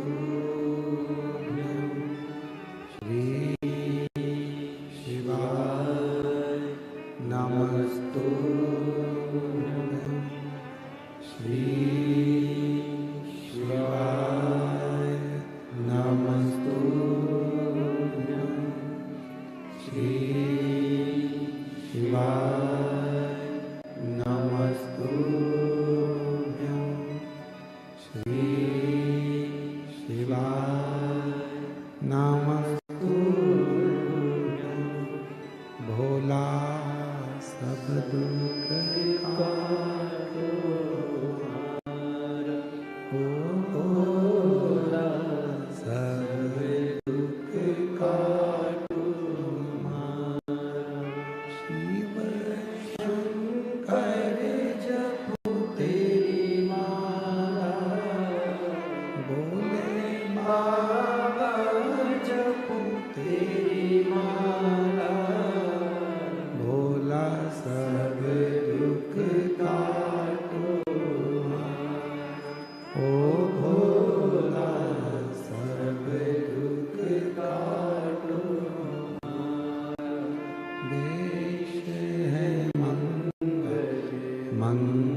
बाबा देवादिदेव महादेव भगवान शिव, ओगड़दानी त्रिकालदर्शी कैलाशी विनाशी भगवान शंकर की पवित्र कथा कर रही है। शिव महापुराण की कथा वर्णन कर रही है, शिव तत्व कर रहा है। भगवान शंकर की पवित्र कथा कहती है कि भगवान देवादिदेव महादेव के पास में जाकर सभी देवताओं ने प्रार्थना करा, विनय करा, निवेदन करा।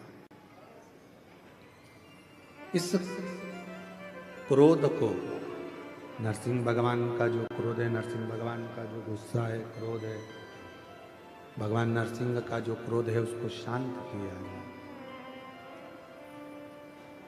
शंकर भगवान कहते हैं कि यदि क्रोध नरसिंह भगवान को आ रहा है तो उसकी शांति मैं अकेला नहीं करूंगा, तुम सब मेरे साथ में मिलो और क्रोध शांत।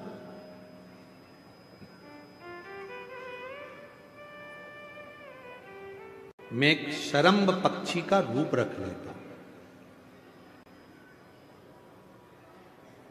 शरम्भ पक्षी मतलब मनुष्य जैसा शरीर है, शेर जैसा मुख है और पंख लगे हैं, वो शरम्भ पक्षी।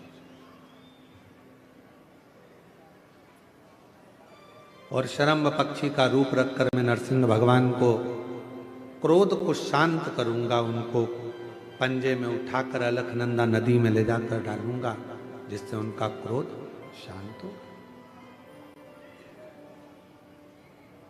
शरम्भ पक्षी का रूप रखकर भगवान नरसिंह भगवान के पास में पहुंचे और नरसिंह भगवान के पास पहुंचकर उन्होंने नरसिंह भगवान को अपने पंजे में लिया और अलकनंदा नदी में ले जाकर छोड़ा। कभी बद्रिकाश्रम आप लोग जाएंगे दर्शन करने के लिए, तो जब अलकनंदा नदी के पुल पर चढ़ेंगे तो ताप्त कुंड के ठीक नीचे की ओर एक नरसिंह शिला है। उसका दर्शन मात्र कर लेने से व्यक्ति के जीवन में क्रोध की शांति, क्रोध। शरम्भ भगवान शिव जी का जो ये नाम है शरम्भेश्वर महादेव, ये कोई साधारण सा नाम नहीं। भगवान शंकर का ये जो नाम है ये क्रोध को शांत करता है।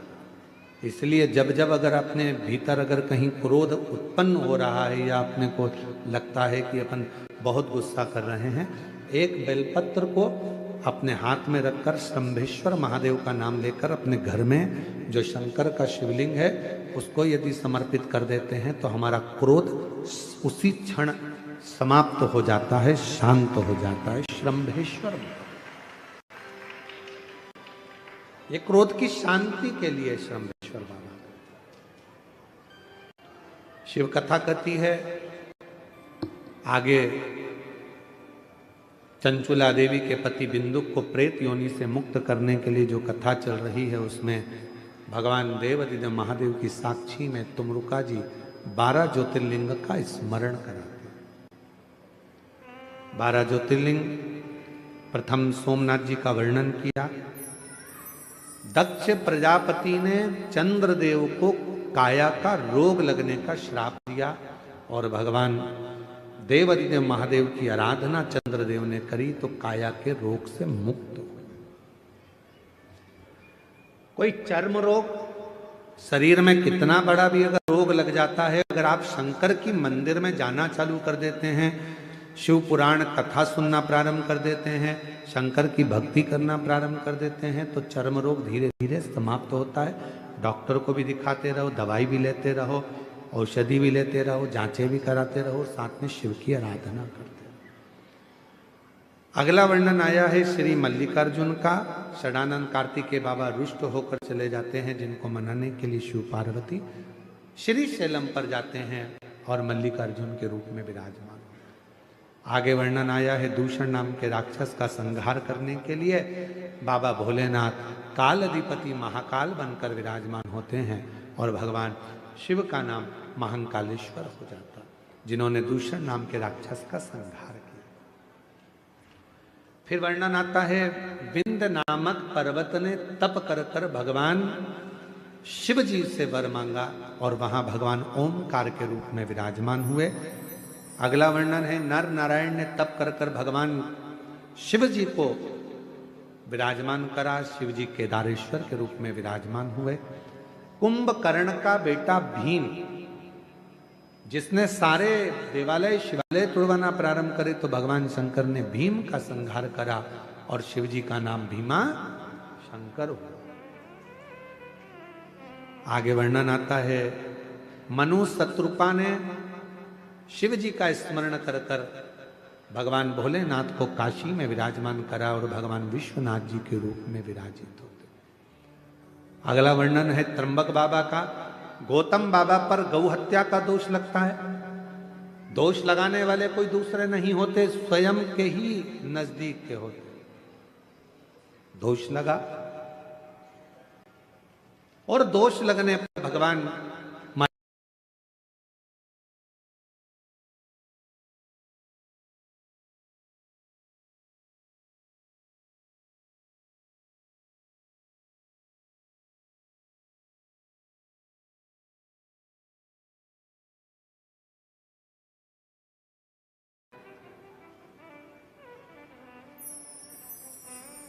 ग्वाले के हाथ में शिवलिंग दिया, ग्वाले ने भूमि पर रख दिया और भगवान वैद्यनाथ जी के रूप में विराजमान हो गए। अगला वर्णन है नागेश्वर का। दारुक नाम के राक्षस का संहार भगवान शिव ने करा तो भगवान नागेश्वर के रूप में विराजमान हुए। फिर वर्णन आया है रामेश्वर का। भगवान राम जी ने शिव जी की आराधना कर कर लंका पर चढ़ाई करी और भगवान विजयता प्रदान करे तो शिव जी रामेश्वर के रूप में विराजमान हुए। फिर वर्णन आया है कृष्णेश्वर बाबा का।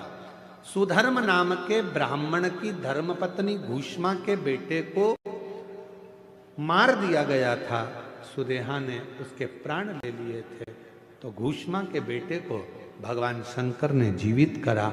शिव जी का नाम कृष्णेश्वर महादेव। ऐसे 12 ज्योतिर्लिंग का जैसे ही कथा बिंदुक ने सुनी और बिंदुक प्रेत योनि से मुक्त हो गया, देव योनि को प्राप्त हुआ। चंचुला अखंड सौभाग्यवती हो गई। हाथ जोड़कर विनय करने लगे तुमरुका जी भगवान देवादिदेव महादेव से, मैंने ये शिव महापुराण की कथा कही, तुमरुका जी बोलते। कथा के यजमान बनकर ईश्वर जी गोरा जी शंकर पार्वती इस कथा को श्रवण करें। भगवान देवादिदेव महादेव ने कहा, बोलो तुमरुका जी आपको क्या दूं मैं? तुमरुका जी ने कहा, बस एक वर दे दीजिए। क्या वर? घोर कलिकाल में, कलयुग में जो शिव महापुराण की कथा के पंडाल में जाकर बैठेगा, घोर कलयुग में, कलिकाल में, जो अपने घर पर रहकर या टीवी पर, मोबाइल पर, जिस भी भाव में, जो भाव से आपको भजेगा, कथा श्रवण करेगा, शिव महापुराण की कथा को जो श्रवण करे, उसकी जिंदगी के सारे दुख समाप्त हो जाए कथा को सुनकर। ये वर दे भगवान देवादिदेव महादेव ने वर दिया। अपने मस्तक की बेलपत्र उतार कर शिवपोथी को समर्पित कर दी। सुनो तुमरुका जी, ये शिव महापुराण की कथा कलिकाल के पापों को नष्ट करने वाली होगी, दुखों को हरने वाली होगी, कष्ट समाप्त करने वाली होगी। जिस गांव में, नगर में, शहर में, जिस जगह पर ये पवित्र कथा का वाचन होगा, श्रवण करने वाले के जीवन के सारे दुख समाप्त होंगे और ये पवित्र कथा जीवन में आनंद देगी। बाबा कुबेरेश्वर की भूमि से ये चलकर शिव पुराण की कथा आपके गांव गांव, नगर नगर आती है। झोली पसार कर आप बाबा से प्रार्थना कर कर जो मांगते हो वो 3 महीने में बाबा आपको दे देता। जब आपके नगर में, आपके क्षेत्र में सूचना मिले कि कुबेरेश्वर धाम से, सीहोर से, कुबेर भंडारी के दरवाजे से ये पोथी नहीं, हम तो कहते हैं जब कुबेरेश्वर धाम से ये शिव पुराण चलती है तो हमको लगता है कि हमारा कुबेरेश्वर बाबा खुद आता है, 7 दिन में खूब लुटाता है और चला। दुनिया के लोगों को लगता है कि कुबेरेश्वर धाम से केवल शिव पुराण करने के लिए कोई आया है। नहीं, कुबेरेश्वर धाम से, कुबेर भंडारी के दरवाजे से जब ये शिव महापुराण की पोथी आपके नगर में नजदीक में पहुंचे, बड़े उत्साह से जाकर बैठना, आरती तक इंतजार करना और आरती होने के बाद वहां की मिट्टी को नमन कर कर प्रार्थना करना, बाबा मेरी जिंदगी के सारे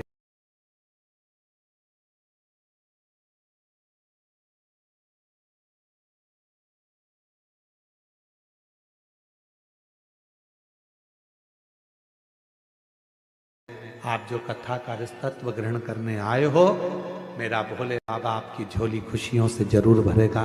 जो आपने बाबा से प्रार्थना करी हो सो। एक लोटा जल सारी समस्या का हल। अवश्य मंदिर जाओ, श्रवण करो, अपने सनातन धर्म को मत छोड़ो, मजबूती से सामना करो, देव अधिदेव महादेव का स्मरण करें।